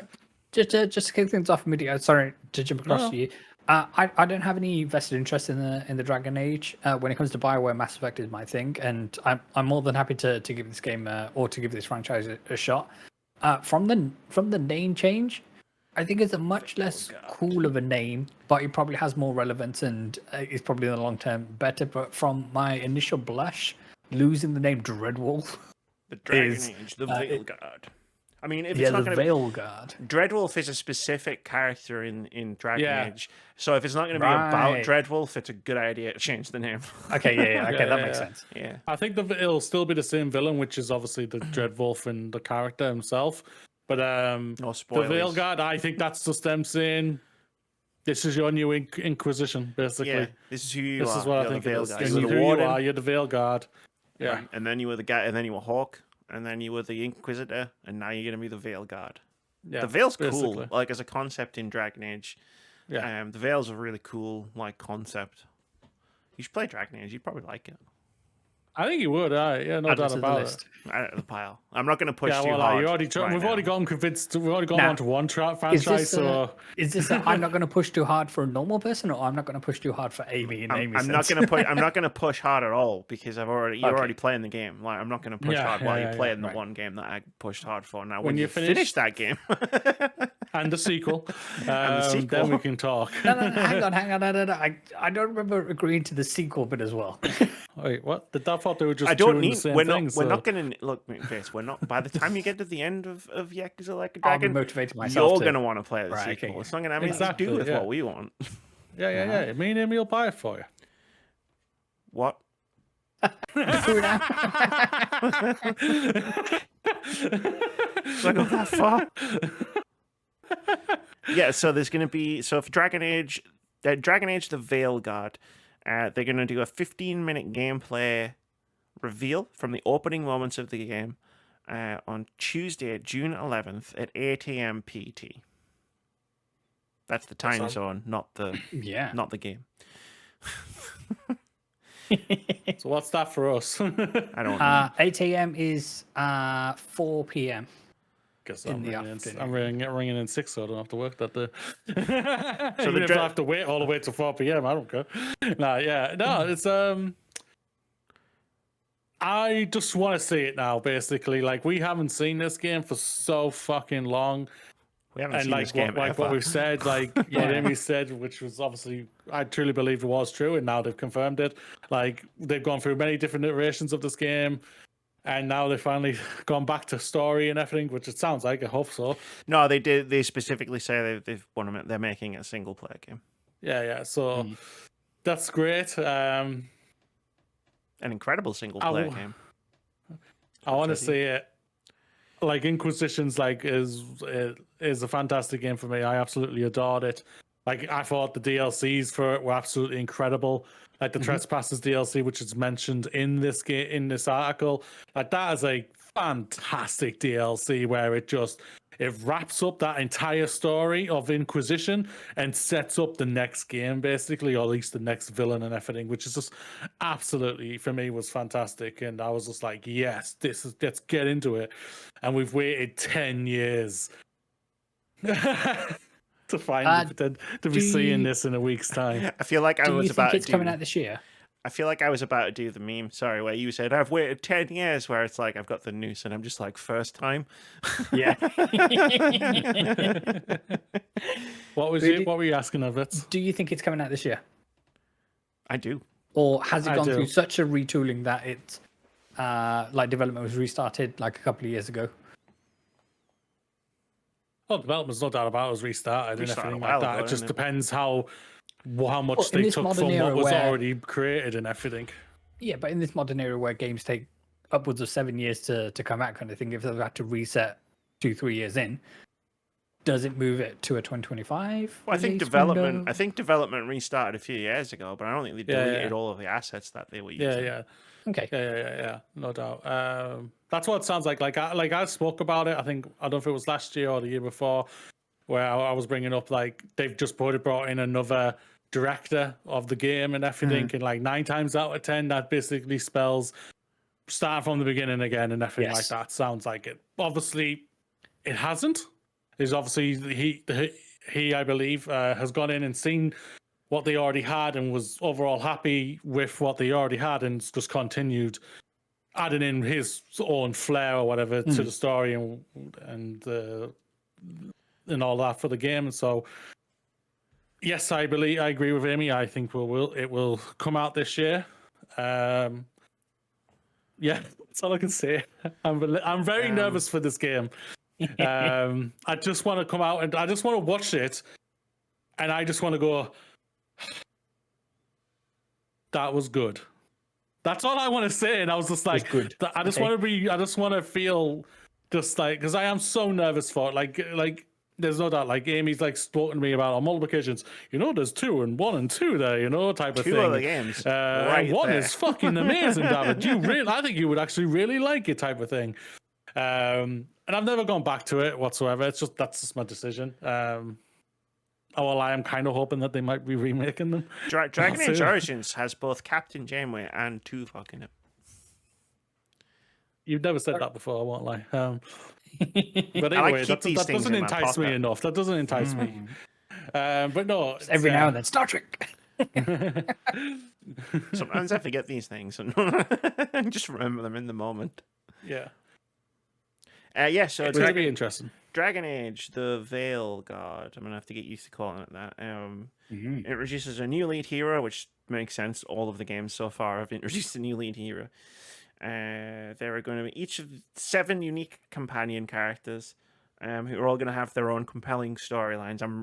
This is quotes. So that's your party. Yeah, so your party is going to have... You're going to have 7 people in your party. You will unite this team of unforgettable heroes as you take on a terrifying new threat unleashed on the world. Naturally, it's interesting. Sorry. The Dreadwolf still has an important part in this tale, but you and your companions, not your enemies, are the heart of this new experience. Which is how it should be. Yeah. Really, at the end of the day. But I have to hang out with for 80 hours. Yeah, basically. I'm massively intrigued what characters come over, like from the previous games. Obviously, like, the dwarf Fuck. Varric. Varric, thank you. Varric is, I think he's been in all the games, and you've played him as the a second one, the third one. Second and third one. Yeah, so he's been in like the last two. I'd be very intrigued to see if he's going to be in this one. Won't be surprised if he's not in it, but I'll be surprised. I'm interested to see if he's going to be a companion and all the other companions from like the last one, like Cassandra, one of my favorite characters. Sarah, I absolutely adored Sarah. I thought she was a great character and everything. Like we had some really good characters from the last game, so I'm going to be very intrigued to see what happens. And if they've just decided everyone is basically a side character, they're not companions, and we're bringing in a whole new group, I'm all for that as well. As long as they're great characters, that's all I really care about. Mm-hmm. Yeah, I'm in the same boat. It's just like I want to see it now. Like I want to see this trailer, and I want to watch this trailer, and then I want to go. That's it. For audio listeners, Amy's giving a thumbs up. Okay, Amy, I'm at one. I want to propose this. Okay. Well, okay, no more need. Don't worry. I don't do this a lot many times. You and me react to it. I will be at work, so you can react I can to wait. it. Oh, okay. I'll wait until you finish on the Tuesday night. Maybe. We'll see how I feel on the Tuesday night. That's fair. I don't want to make you wait too long. Like no, then I'll just watch it and everything. I don't want to make you wait too long. Yeah, that's fine. But I think it would be great just to watch together and see and react to it. Yeah, sure. I'm famous for overreacting to things. That's true. So am I. All right. Hell yeah. Dragon Age, the Veil. It's your welcome as well, just so you know. Oh, thank you very much. Veilguard. Wait. We're in the same position we were in with Final Fantasy. I just want to point that out. Final Fantasy VII Rebirth. We've got one person who has no affiliation with the series. We've got one person who only played the last one, and we've got one person who knows everything about it. Yeah. That's funny, that though. Yeah, we've got the same setup. May I ask, Vitz, are you going to give us a game? A try? Not in the immediate. I think I've got a few games which Vitz is playing Yakuza for the rest of the year. Yeah, this is it. Well, we've got a deadline now for a story we're going to get to in a sec. But I can't see myself picking this up at launch unless the critical response is, oh my god, this is amazing, you need to drop everything and start this. This immediately. Keighley's like, oh, it's a slow year for games. Is he just pissed because he didn't get Dragon Age? No, you want to know what he's pissed about? He's pissed because Nintendo won't participate in Summer Games Fest. Yeah. Smooth I wonder segue.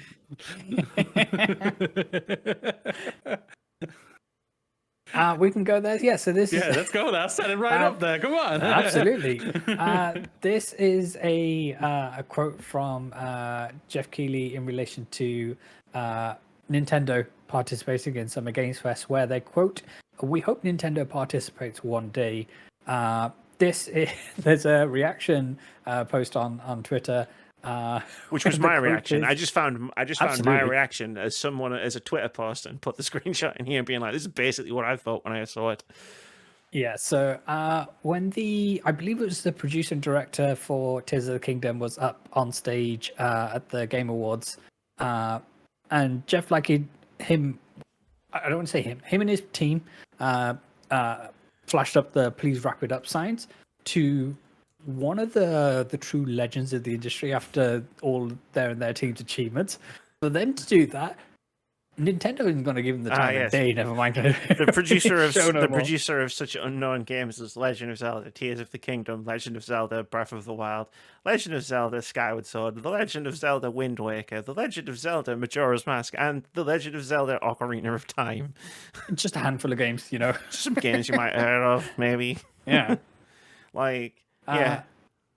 The disrespect Geoff Keighley shows not only the people he gives arguably his most prestigious awards to, but this expands to the team that he works with and the people inducted to his future class, who for time and time again we hear that they come up and bring issues that they like to discuss and put a spotlight on, and whether it's issues within the industry or larger issues like the genocide in Gaza, and Geoff turns a blind eye to all of these. So it really shows the type of character that they are.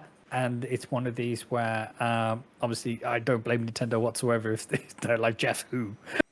Well, he does that weird thing, right, where he announces Summer Game Fest, and then, like, whenever, like, PlayStation do a State of Play, he tries to, like, grab onto it like it's his, like it's part of his Summer Game Fest. It's like, no, it's a PlayStation thing, completely separate from Summer Game Fest. It's like they're not doing a Summer Game Fest presents PlayStation State of Play. It's like, no, it just happened to be the week before. Like, get your hands off of it. to your point, it all needs to be about this man, and he needs to be the center of attention about everything. So it's like I say, like that's why we call it the Ego Fest, the Geoff Keighley Ego Fest, basically. Well, you call it that. I call it the boring bullshit of 2 hours of my life I'm never getting back. Yeah, or 4 if I'm watching the Game Awards. I call it the man tries ruins Amy's birthday. Isn't that 3 hours long? So it's 5 hours. Feels like it's 10. Yeah, that's fair. That's fair. Yeah, it's Nintendo do their own thing anyway at the end of the day. So it's like them being there is like, it's not a surprise them not being there, because they just like to do their own thing. Like they've already stated like they're doing their own thing sometime this month, and then they're going to be gearing all up for their reveal for their next console later on the year, I'm guessing. Which I'm pretty much. I didn't say the name. You saw me just be like. But yeah, there's no doubt about it, the massive disrespect that he just gave to developers last year in general, but just to one of the most prestigious into one of the most influential developers out there in the industry, and they like, yep, time to wrap it up, please, type of thing, after just starting 10 seconds, basically. I'm being hyperbole when I'm saying 10 seconds. No, I don't think really you are, because you got to remember about Ian Orman's, I can't remember if that's how you pronounce it, but his speech was he had to speak through a translator. Yes. So he didn't get as much time to speak as everybody else did. Yeah, so it is just, Geoff Keighley's like... And it's he's no a snake in defense. sheep's clothing. Sorry, David, go on. No, it's no defense of his to say, well, what actually happened was the sign, please wrap it up sign was shown, and then at 30 seconds it would start flashing, and then at 45 seconds it would really start flashing to indicate when people need to start wrapping it up. No, that's not how it was. That's not how it was briefed to anybody who was going to potentially go up there and give a speech. That was not how it was received. And to your point, Amy, if you're doing this to translators, which a few people were who got up on stage, or if there was more than one person trying to give an acceptance speech, there just isn't the forum to do that, and it's a huge sign of disrespect. Like if Nintendo said they have a game this year that gets nominated for awards, which isn't the Family Game one.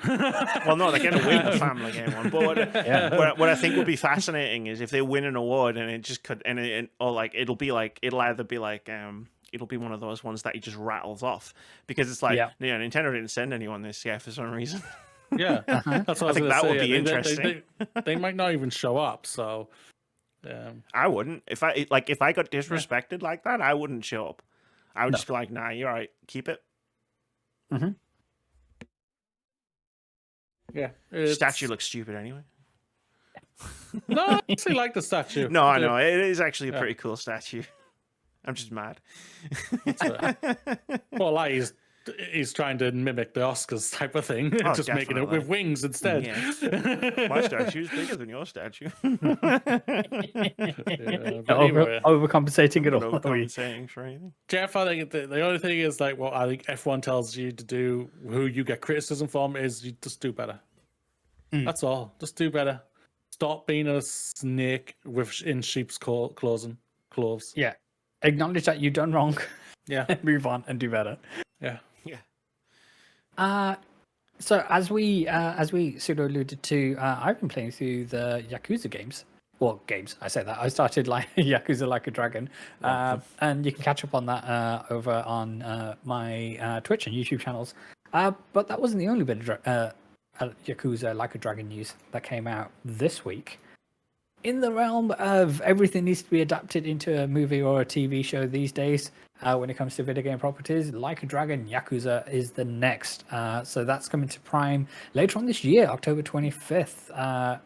starring Ryoma Taguchi as Kazuma Kiryu, directed by Masaharu Take. The series is set between 1995 and 2005, the setting of the first game. And this series is set to be 6 episodes, which are dropping in 3-episode batches. So one at the tail end of October, and then one at the beginning of November, to make sure that people who subscribe to Prime, they get 2 months of Prime subscription out of you. It's like, this kind of release model is great for me, because this is how I watch TV shows, but it's fucking terrible for the TV show. Like, you shouldn't be appeasing me. I'm a weirdo. Put it on every week. Yep, go week to week. Yeah, they go. I think if this was a already established franchise like The Boys is and everything like that, I think like they're releasing the first 2 episodes for The Boys, but then they're going weekly after that. I think after that, so that's a typical. Yeah, this is a completely different franchise for the mainstream audience. So, like, I'm not surprised they're going to do this for this one. It's better than what they did for Fallout. Like Fallout, they just threw it all out. This is like first 3 episodes, then you get the next 3 episodes. So I'm hoping this like them saying we are confident in this that you will come back after the first 3 episodes a month later, type of thing. I think that's my hope for it. What's going to happen is your average lay person who doesn't know anything about video games and is well adjusted in life is going to be on Amazon Prime, and they're going to see this Like a Dragon Yakuza TV show, and they're going to be like, oh, that sounds interesting. Let me just see what people are saying about it. And then they're going to go online and they're going to see freaks like me completely flipping their shit because this TV show is awesome, and they're going to be like, oh, maybe I'll give it a shot. Yeah. Then the crazy thing is they've kept this quiet. Where the fuck did this come from? Yeah. Apparently, Takushi-san was quoted as saying it took something like 4 hours in makeup in order to get the tattoo on the back for the key art. Yeah. And it looked amazing. Oh, you don't know if it's when you play. I don't know. You know nothing. Just wait. I'm just hanging out with Ichiban in his red suit at the moment. Which he still hasn't taken to dry cleaners, had it washed. The man came out of jail, just put on this stanky ass red suit, and then he's just running around, sprinting around downtown Tokyo, beating up fools with bicycles. He's got better shit to do, right? He's busy. That's all the Final Fantasy characters as well. So. This is true. Nobody wakes up, nobody brushes their teeth, nobody goes to the restroom. They just the setting of the first game was like something I added to the information where it was just like, I mean, that's the first game. Like it starts in 1995, and then it starts in 1995, and then Kiryu goes to jail for 10 years, and then he comes back and it's 2005. That's the first. Basically, what Like a Dragon is right now. You would be. Vitz is playing for now. You would. Does he grow his hair out as well? No, I think you would be extremely shocked by how much like a Dragon, Yakuza Like a Dragon is very similar to previous games, even though it's got their different protagonists.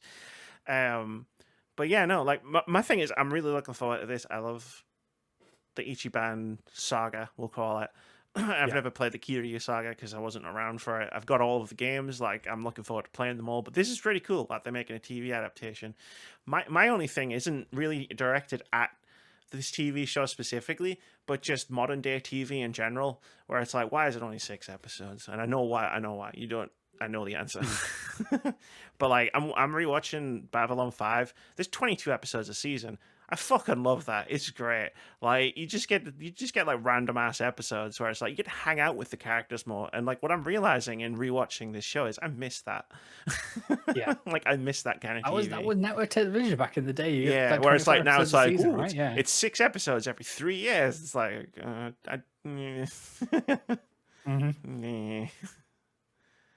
But no, this looks cool. I'm really that's my soapbox moment about TV in general these days. 100%. My one hope is that it doesn't offend fans of the video game. It's gone. With a lot of these, I come to these. I don't know. I watched Gran Turismo movie and boy, I was pissed.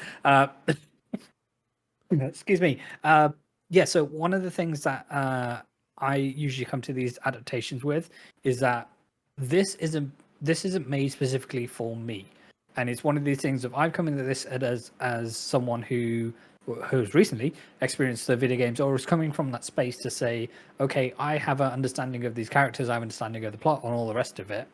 this is predominantly made for people who are coming fresh, and it's a jumping on point and all the rest of it. So if there are things which are different and it's taken in a different direction and all the rest of it, I should be okay with that, unless it's billed as this is something for fans of the video game and fans of the and new fans coming in, which typically they all are, because they have to say that because of marketing. They're not going to say, well, video game people, you don't need to worry about this one.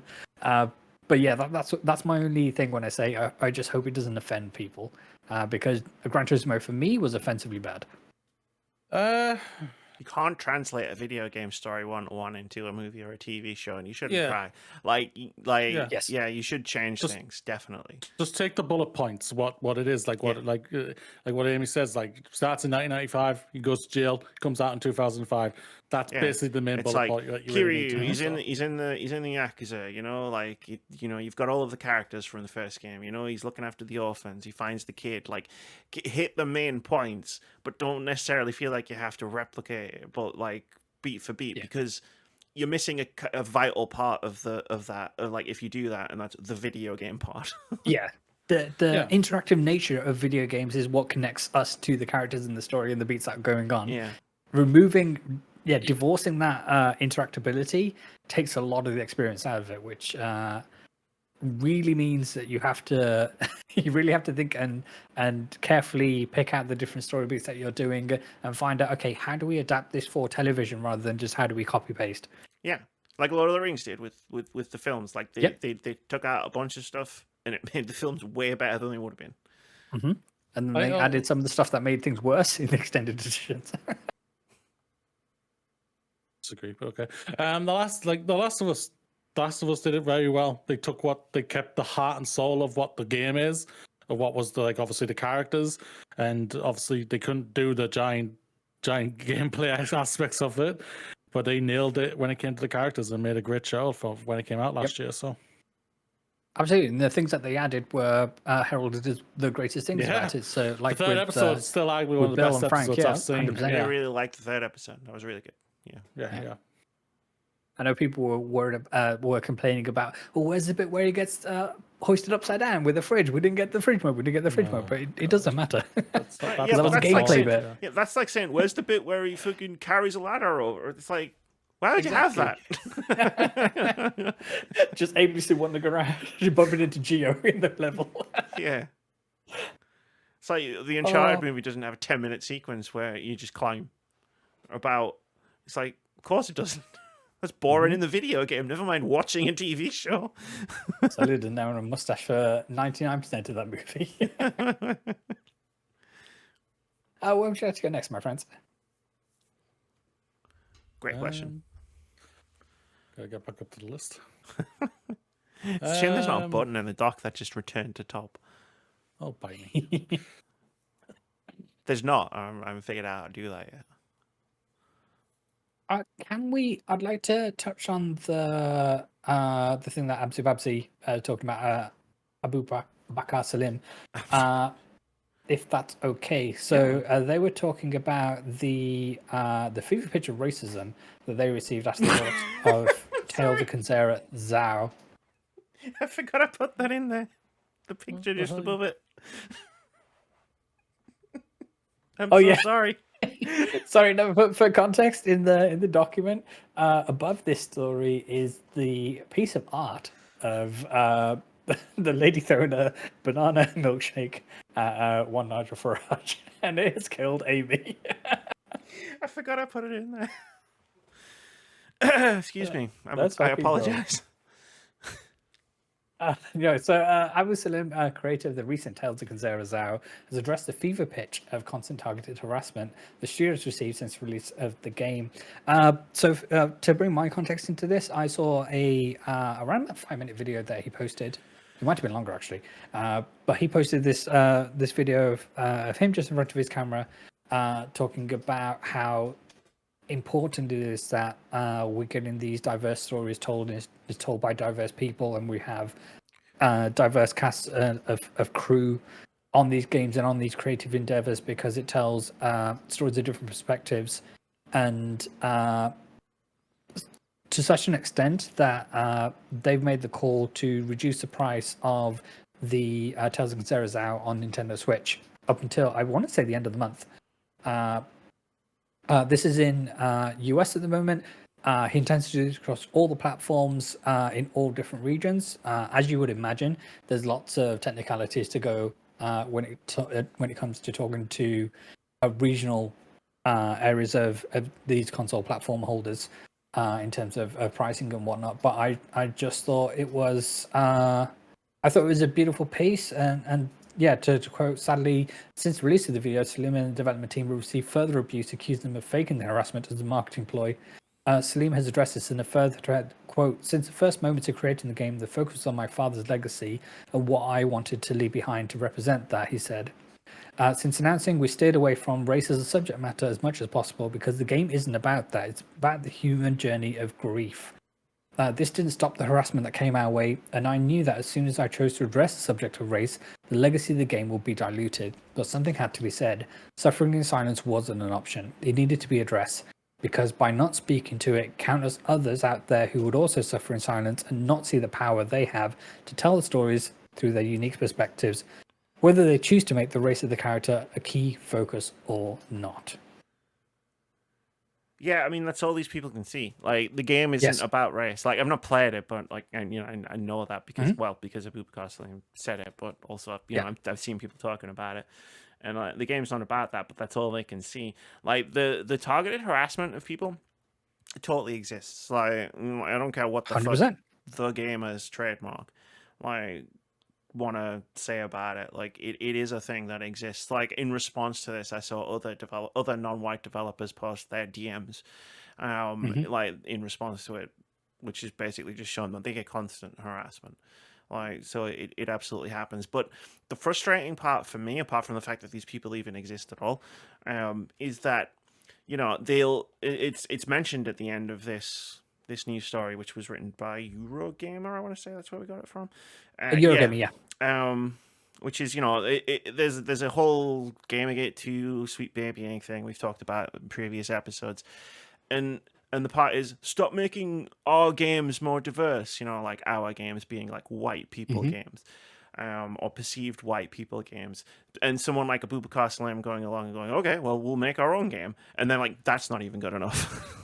Yeah, like it's like there's no winning with these people. Even when someone like Abubakar Salim goes away to make their own video game, it's still not good enough for these fucking chuckle fucks. And at a certain point, fuck off. Yes. Leave the rest of us alone. Anyway, I just bought Tales of Kenzera now. Hell yeah. That's my show of solidarity, I guess, or whatever. I'm just bought it on PS5. I've been meaning to for a while. This game is like I've only played about 15 minutes of it right now. I got completely distracted and started playing something else. Funnily enough, I think it was Final Fantasy 9. When Amy told me she was playing Final Fantasy 9, I completely got distracted. I'm so sorry. I missed this. I'm so sorry. I didn't mean. But no, it's the game visually alone is just a visually stunning, beautiful looking game, and and for me, like, get over it. Even if it was a game about race or not, I don't really give a flying hoot, even if it was or not. Like, it's a game that is close to their heart and it's close that they wanted to make and everything. And I'm so happy that they were able to and got to make this game and everything. And I am looking forward to eventually sitting down and cracking on with it and everything. It's because just from the little bit of I played, I was just like, oh, this like feels really smooth and everything. So which really I'm looking forward to getting back to. So to all those pasty cousin humping basement dwelling pain in the asses out there, just bugger off and keep your mouths shut. You're not wanted, you're not needed.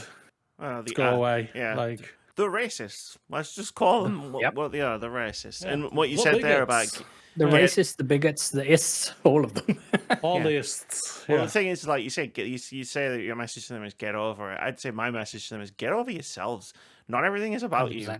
Like if you want to be racist, it all comes from a place of insecurity anyway. Yeah, if you want to be racist, but then recognize that this fucking game was not made for you, and it was not made by you, and just fucking keep walking.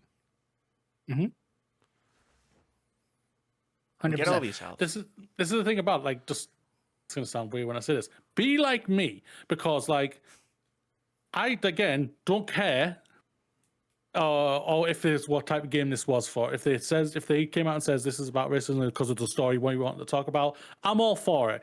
Go for it. Do whatever the hell you want. But if it isn't, it's just about grieving and learning how to grieve and everything. That's an amazing, powerful thing as well. Go for it. It's a story that I would want to hear. It's a game I want to play and everything. Just throw your racism out the window and just go and enjoy a game. And then throw yourselves out the window. Like, Yes. I've championed on it all year, and I'll keep on championing on it. My favorite game last year was a game that was about Indian people. That's it, and I loved it. I'm a pasty white dude, and I loved the fucker. I champion that. Go even more. Give me Moody more Pro of those India. games. Give me more of those games. Give me all of them. I will eat them up. Pun intended. That was a line to say, not because about Indian food. That was just Indian games in general. He will eat the Indian food as well. That was good. It's a game about food, and you said eat it is a game about food. I was like, yo, true, like, well played. But no, respect. Yeah, like, I want to play games with different voices. I want to walk a mile in somebody else's shoes. Yeah. I've been in my shoes for however long I've been on this planet, I'm sick of my and shoes. it's one of these. Yeah, like that's why I loved Vember so much last year. I was walking someone else's in someone else's shoes, and it was brilliant. To quote Babylon 5, one of potentially the greatest TV shows of all time, my shoes are too tight, but it's okay because I've forgotten how to dance. There you go. That was about something else entirely, but I think the quote still works. I imagine so. Yeah. Yes, It's a great series. Everybody should I watch never it. watched it. I can't comment on it. I mean, the CGI's aged, but I mean, it started in 1993. But you know what? Great writing doesn't age. That's true. That's true. But yeah, no, like I want this industry to be a place where people can make the games that they want to make, like 100%. with free from It is not governed by corporate overlords as well as free from harassment. yes. Corporate And We're never going to be directions. free from corporate overlords. Corporate overlords direction. Like I was reading that. I know we'll probably talk about it maybe next week or something. I was reading that Jason Schreier thing that came up like right before we started recording. And Yeah. I love the idea that like they were doing the demos of the Suicide Squad game, and all of the executives are playing all the demos, going, "Yeah, this is great." And it's just like that just proves the point. They just saw the don't dollar know signs what come they're up in fucking their talking about. They were like, money, money, money, money, money, money. That studio is toast, right? No. No. There's a they whole were apparently whole very section. understaffed. Yeah.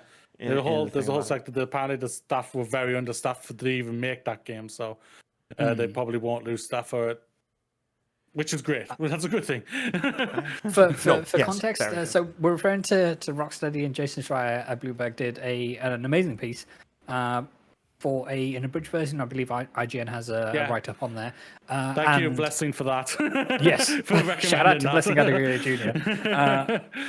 Jr. So they were talking about how Suicide Squad had a torture development, was originally slated to come out in 2019, 2020, and apparently leadership are now pitching a single-player focus title, and obviously we're many years from that coming to fruition, even if it does get approved. And at the moment, the team, which are allegedly understaffed, they are now a support studio making a definitive edition of Hogwarts Legacy. They were understaffed to make a live service game, but I feel like we talked about that at the time, where it's like you need a lot more people to make a damn live service game than most of these studios have hired. So just give some context about what we were alluding to. Yeah, well, we'll talk about it probably next week. Yeah, I Hopefully. want to digest the article properly. I only sort of 100%. skimmed it before we started recording. But like a lot's going to talk. We're going to be talking about a lot next week, so there is a chance it might get pushed to the week after. We'll find I time. think it's a story that we need to talk about. We always there's no find doubt. time for it. I'm going to review video games. Let's go for it. All right, I'm going to bed. Bye. I mean, you could just say you don't respect my opinion. You don't need to dance around the point. Or is it Oh, just, what's that? or is it just that you don't want to spend any more money? I don't want to spend any more money. I just bought 9 souls, so I need to buy some games. Like, you just have. I This is true. different games. I was making a point. There was a predetermined list of games. There's This one still jumps the at the top, games that I want to buy. But yeah, no, I played Crow Country last weekend. I've been threatening to do. Oh, he's just walked away. Great.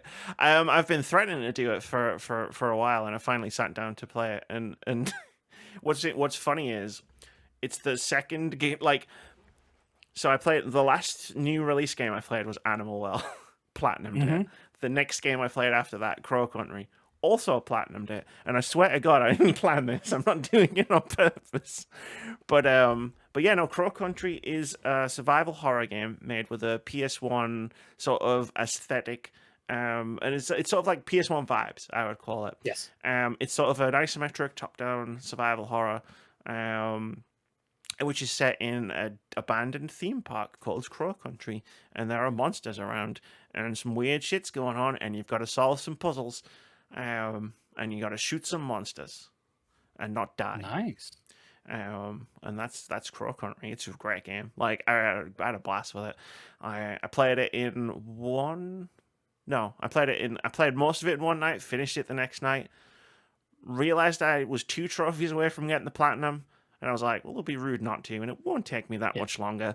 Went back, did the platinum, and I was like, cool. And then I still wanted to play more. Believe it or not. I was like, wow, I could actually play that again. It's a really good game. The story surprised me in how well it was presented and how actually good it was, and also what it was about. The content of the story surprised me, but I feel like I think it's a surprise that you should have going into the game. So I'm not going to tell you what the game is actually about, because it's fun to peel away the layers of what's actually going on, and then you kind of like you figure it out towards the end, and you're just like, wow, that's what this was about. Holy shit, this is awesome. From a gameplay perspective, it's weird, right? Because if you're reviewing a game and you pull apart all of the different like parts of the game, I would pull apart the gameplay and go, well, the movement's a bit awkward, the camera's a bit awkward, and the aiming's a bit clunky. But like, and I don't know the developer's intentions, but I assume that was on purpose, because if the movement was slick and the combat was slick, the game would be boring. Yeah, in a similar way that Resident Evil worked back on the PS1 generation because of the tank controls, so you couldn't just run away from all the zombies coming at you and all the rest of it. Yeah, even in Resident Evil 2, like the Resident Evil 2 remake, it's like the and I mean this is a positive because it's a positive impact on the game, but like the movement and the shooting are, let's call them suboptimal, but that works in that game. Because that's the way the game should work. Yeah, it's like if you could just shoot everything and run past everything easily, the game will be really boring. And it's the same in Crow Country, where it's like the camera's a little bit awkward, the aiming's a little bit awkward. It's something you kind of have to get used to. But like, I don't necessarily say that as a negative, because it adds to what the game's going for. I love the puzzles. I love the secrets. Like, the way that you solve the puzzles in this game, it's not like on the level of Animal Well, but it's in that sort of same general direction where it's like you have to notice things, or you have to think about like how things in the game work to then solve the puzzles, and then also solve the next set of puzzles where there's like these secrets all over the map. And that's all I'll say about that. Aloy's not there telling you the solution to the puzzle. No one is there. No one is there to tell you how to solve the puzzle, how the puzzle works. When you walk in, you're gonna figure that shit out yourself. I feel like we're having a movement in 2024, and I am here for it. but yeah, no, we are not stupid people. We appear that way on the outside. They can make you feel give us a chance. They can make you feel really smart for like noticing something or thinking of something. In the moment, and then following up on that and then being like, oh shit, I just found a secret. Oh, I just solved the puzzle. Because it's just a really good game. I had a lot of fun with it. They managed to make a retro game, but in 2024. So this title is available on Steam, on Xbox, and PlayStation. I don't believe it's out on Switch at some point it might come to there, but yeah, available in most of the fine places you can play video games. So highly recommended. I definitely, yeah. If you like that kind of thing, if you like that kind of vibe, I definitely recommend it. The monsters are cool. The sound effects are awesome. The music, what's in there? There's not too much music. It's great. Awesome. You've got the changing environment as you like progress the story. Like like you start getting like different types of monsters, different types of traps, and then when you finish the game, you get a rank based on like certain things like that you've done, and like crazily, you unlock stuff like for how well you've done. Instead of having to buy it as a microtransaction, I got an A rank, and the game was like, "Here's a grenade launcher," and I was like, "Thank you very much. This will be very handy in my second playthrough," and it was. If only the educational system was like that. You got an A on this test. Here's a grenade launcher. Imagine, I just studied a lot harder. But it's like a Nerf. It's a Nerf grenade launcher.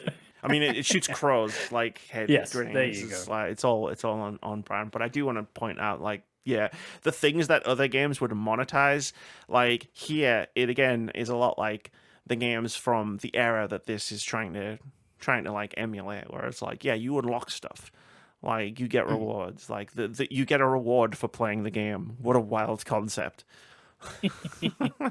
So tell me, who's been stepping into the shoes of one Gordon Freeman? That would also be me.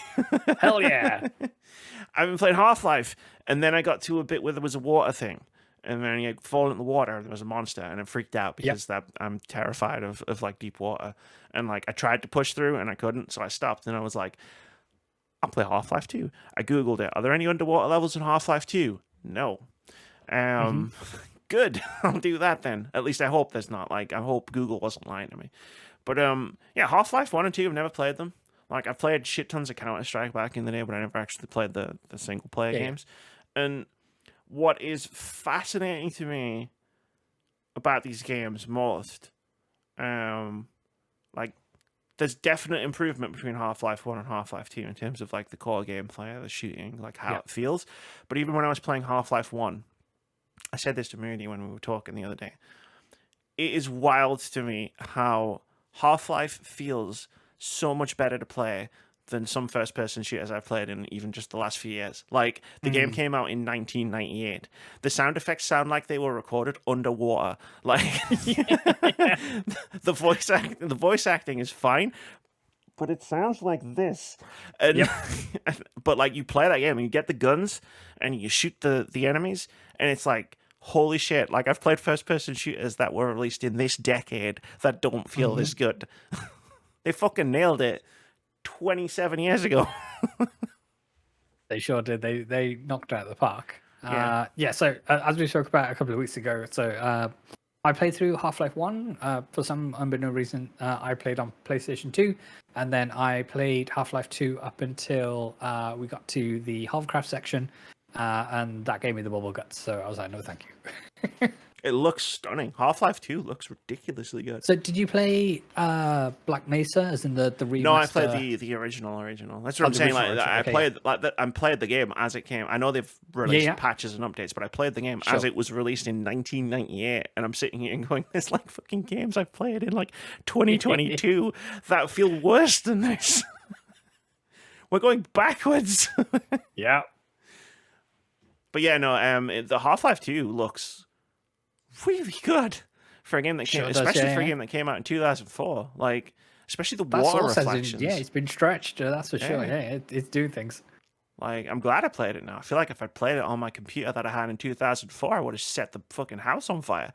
100%. And it's one of the things where you look at a game like Portal 2, and that's built on the same engine, and you look how beautiful that thing is, and that came out 2013. Yeah. And it still looks amazing today, and I imagine the same is true of Half-Life 2, like you're speaking to. So like Half-Life 1 definitely has aged, like in terms of its graphics, but like Half-Life 2 has aged in terms of its graphics, but like there's some, it's like we always say, like good art design doesn't age.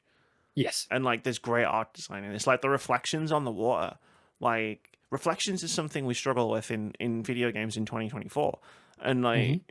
They're not perfect reflections, obviously, but the way that they've done the art in the reflections in the water, like it holds up 20 years later. Um, 100%. but yeah, like I alluded to this when we were in Discord. Like, I've got some words about these games, and the words are holy fucking shit. These games still hold up. Amazing. And that's Moody, it. are these games you've tried before? I've played the first Half-Life. I remember really enjoying it. I haven't played the other ones that Amy's talked about. Fair enough. I'm then, in. Now. I'm all the way in. I've got to see this through.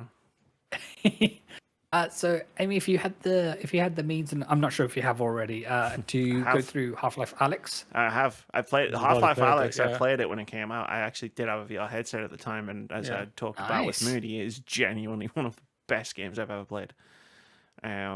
Just in terms of, again, it's like what I was talking about with Farpoint, that PSVR game, except the game itself is amazing, then taken to the next level by the experience of playing it in VR. Like, you get the gun, you get the gun and you cock the gun, and like, I've got this very famous tweet that I put out years ago where, because I was recording the gameplay but I didn't have any sound, where a head crab jumped on my face and I punched myself in the face. As you do, right? Because it's there, and it's life, it's scaled to life, and all the rest of it. Yeah, and it's like the thing of like solving things yourself. It's like I picked up a bin lid, and then a head crab jumped at me, and I blocked it with the bin lid, and it worked, and it all worked. Like, as Todd Howard says, it just worked. Like, Half-Life Alyx is a game that I want to go back to and finish, because I never actually finished it because it was too damn scary. But I want to finish it. It's such a great game, and I love the fact that I'm going back and I'm like playing the older games. I'm like, these games are amazing too. This whole fucking series is amazing. Where's Half-Life 3, Gabe? So the one of the things I remember hearing about Half-Life Alyx was just the dexterity in terms of being able to pick up objects within the environment, like a marker, but being able to write on like windows and walls and all sorts, everything was like properly thought through. Like, near the beginning, there's a whiteboard, and you can pick up the whiteboard markers and you can just write on the whiteboard. Yeah. It's fucking incredible. Like, as a technical showcase of what VR can do, it's incredible. But unlike a lot of other VR experiences, it's also an incredible game, like, built into that experience. I think that's what we've been missing in terms of with VR in general. Obviously, there's a giant price to admission to get into VR, but many of these experiences have been likened to what you might find at an arcade, rather than actual games. And I know we've had things like Asura's Wrath 2, which has come out, and exclusive. Asgard's Wrath. There's been these Azura's Wrath. Azura's Wrath is a very different game, which I would actually love to see in VR. That's my mistake.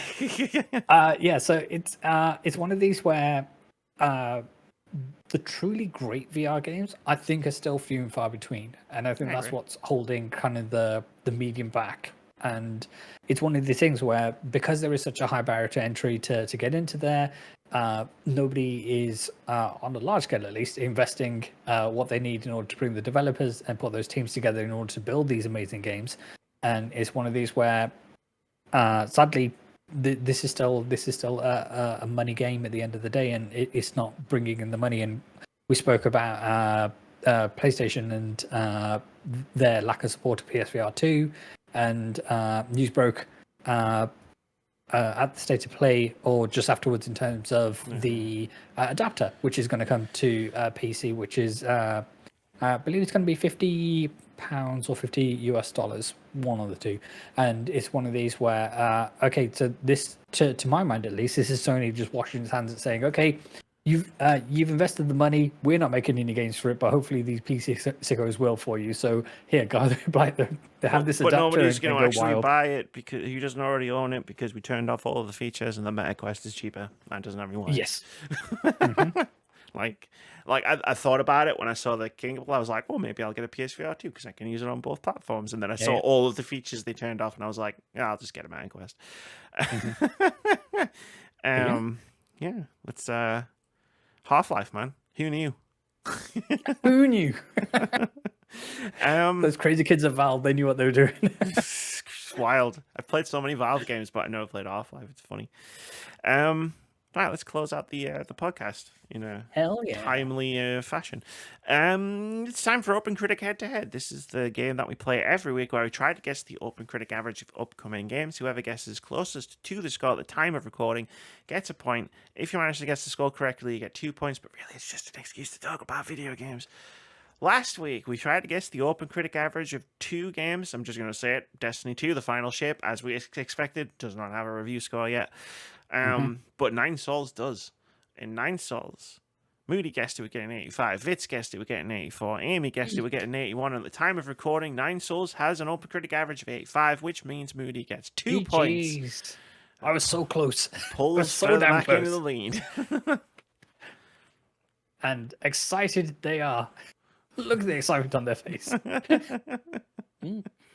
Yeah, he's over the moon. There it is. He's over the moon. Well, you got to remember, he's already won this game in like February. This is it. He So won he's it just back in like, February. whatever. Yeah, I got 2 points. Like, whatever. Yeah, of course I got 2 points. Yeah, apparently, yeah. Losers don't know how to play this game.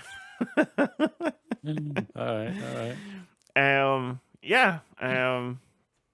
Looking forward to hearing your thoughts I've on heard the game. amazing things about Nine Souls. I've heard that it triggers many emotions in people, and but it's also crushingly difficult. So it might be one of these where I will try and get to it at some point, but the difficulty curve might stop me from getting to the bits where it's emotionally impactful. But it is something that I want to experience. You know what you could do instead, Vitz? You know what Watch I'm some going to say? gameplay. You know what I'm going to say? You just get good. Oh. Got him. You beat Elden Ring. You can do this. I did. You can do It took anything. some doing though. Well, yeah, that's I the leveled idea. up a lot in that game. That's the idea. If we let you do it, it's not against the rules, quote unquote. So it's all good. Exactly. If it's in the game, it's in the fucking game. Oh, magic's the easy mode. Okay, then it's the easy mode. Fine. There you go. It's still there. I can still do it. Anyway. Speaking of Elden Ring, Rant over. Puts the current scores at Amy 17, Moody 22, Vitz 7 with 5 draws. This week we're going to guess the OpenCritic average of Elden Ring, Shadow of the Erd Tree. well tarnished. Which isn't out next week. It's out the week after. But, there's nothing coming out next week, and maybe the reviews will drop early, so we're going with this one. I'd be surprised if they haven't got it already, people. So So the embargo for the preview dropped last week or this week. Yeah, that just dropped this week, and that was I think 2 weeks ago people were flown out to LA to do that. So yeah, I would imagine people have review codes. I hope so. It's supposed to be massive. Yeah. Going on to that, like it's like you got that, and like even though everyone's going to obviously who work in like as journalists in the industry and content creators who are going to be watching all the shows that are coming up like, next week. You got to do both. I'll be very surprised. Yeah, that if the reviewers haven't already got the codes for it. Fits. But yeah. So the action's on me. I would like to go for a 91, please. 91. Amy. Shit, that's me. Sure is. 95. Damn. It's Elden Ring, baby. It is Elden Ring. 94. I feel like the opinion of Elden Ring has only gone up over time. Like with a lot of games, you find that opinion tends to go down over time. Like I feel like Elden Ring is becoming more beloved as time goes on. Especially as many people I've seen have been replaying Elden Ring or rolling new characters in order to get to the DLC because they don't want to necessarily take a new game plus character into there because apparently the world scale goes up and it makes things difficult. But yes, looking at some of the preview coverage about some of the new weapons they've been adding and some of the new weapon types in terms of the way you can take on all these foul creatures and the bosses look crushingly difficult. I know Timur Hussain of GameSpot and Giant Bomb was saying that in their 3 hours of playtime, they didn't manage to beat one single boss in that time. Should be. Andy Cortez, because he's a goddamn gamer, he managed to take down two bosses and almost had a third. The the lion dragon dancing creature. That was the one that bested him in the end. But yeah, I'm looking forward to seeing the reaction to this. Like anytime that I have, I want to be able to stream and put more time into Yakuza, because ideally I want to be able to get this Yakuza Like a Dragon done before the TV show comes out. Only because I think it'll be nice to go back to back. Not that there's a guarantee. If I don't make that time, then I don't make it kind of thing. I'm not going to rush the game in order to finish it. And then maybe I'll get to Shadow of the Erdtree after that if I don't get bullied into playing. The thing about getting crushed by bosses in the previews is you can't just jump into a Souls-like game. You have to play it. You have to get used to the rhythms. That's why people always die in these games when they're playing. Well, yeah, you got to download the bosses. You need to learn the movesets and all sorts. There's a ramp, and if you get dropped in here, you're obviously going to do really badly. Yeah. But that reminds me of what I consider one of my greatest achievements as a YouTube video game person is going to EGX, playing a Cuphead demo, and it was the demo was the dragon boss where you have to jump on the clouds and beating it at EGX. I was like, fuck yeah, I'm a gamer. There you go. She's the gamer-ass gamer, everybody. And then next year playing the demo and getting completely obliterated and not talking about it. But that's going to do it for episode 406 of the Words About Games podcast. Yeah. Been a good episode. Been a lot of fun. Had a lot of fun. Thank you, Disco, for not shitting the bed. Don't jinx it. But I believe it is Moody's time to shine. What up, everyone? You've made it. It's another day is behind you. Another week has passed. We are all proud of you. You are special. Truly you are. You deserve the absolute best. You are truly good enough. Don't ever let anyone tell you are not. You're doing great because we are behind you, pushing you all the way. We believe in you because it's going to be one step at a time, one day at a time, and one dream at a time. Live long and prosper, high five the sky, and fuck the Tories. And Labour, why the hell not? Fuck them as well. Yeah, fuck you all. Great note to end the podcast on. Hell yeah. This, basically. Telling the world to go fuck itself. See you later, everyone.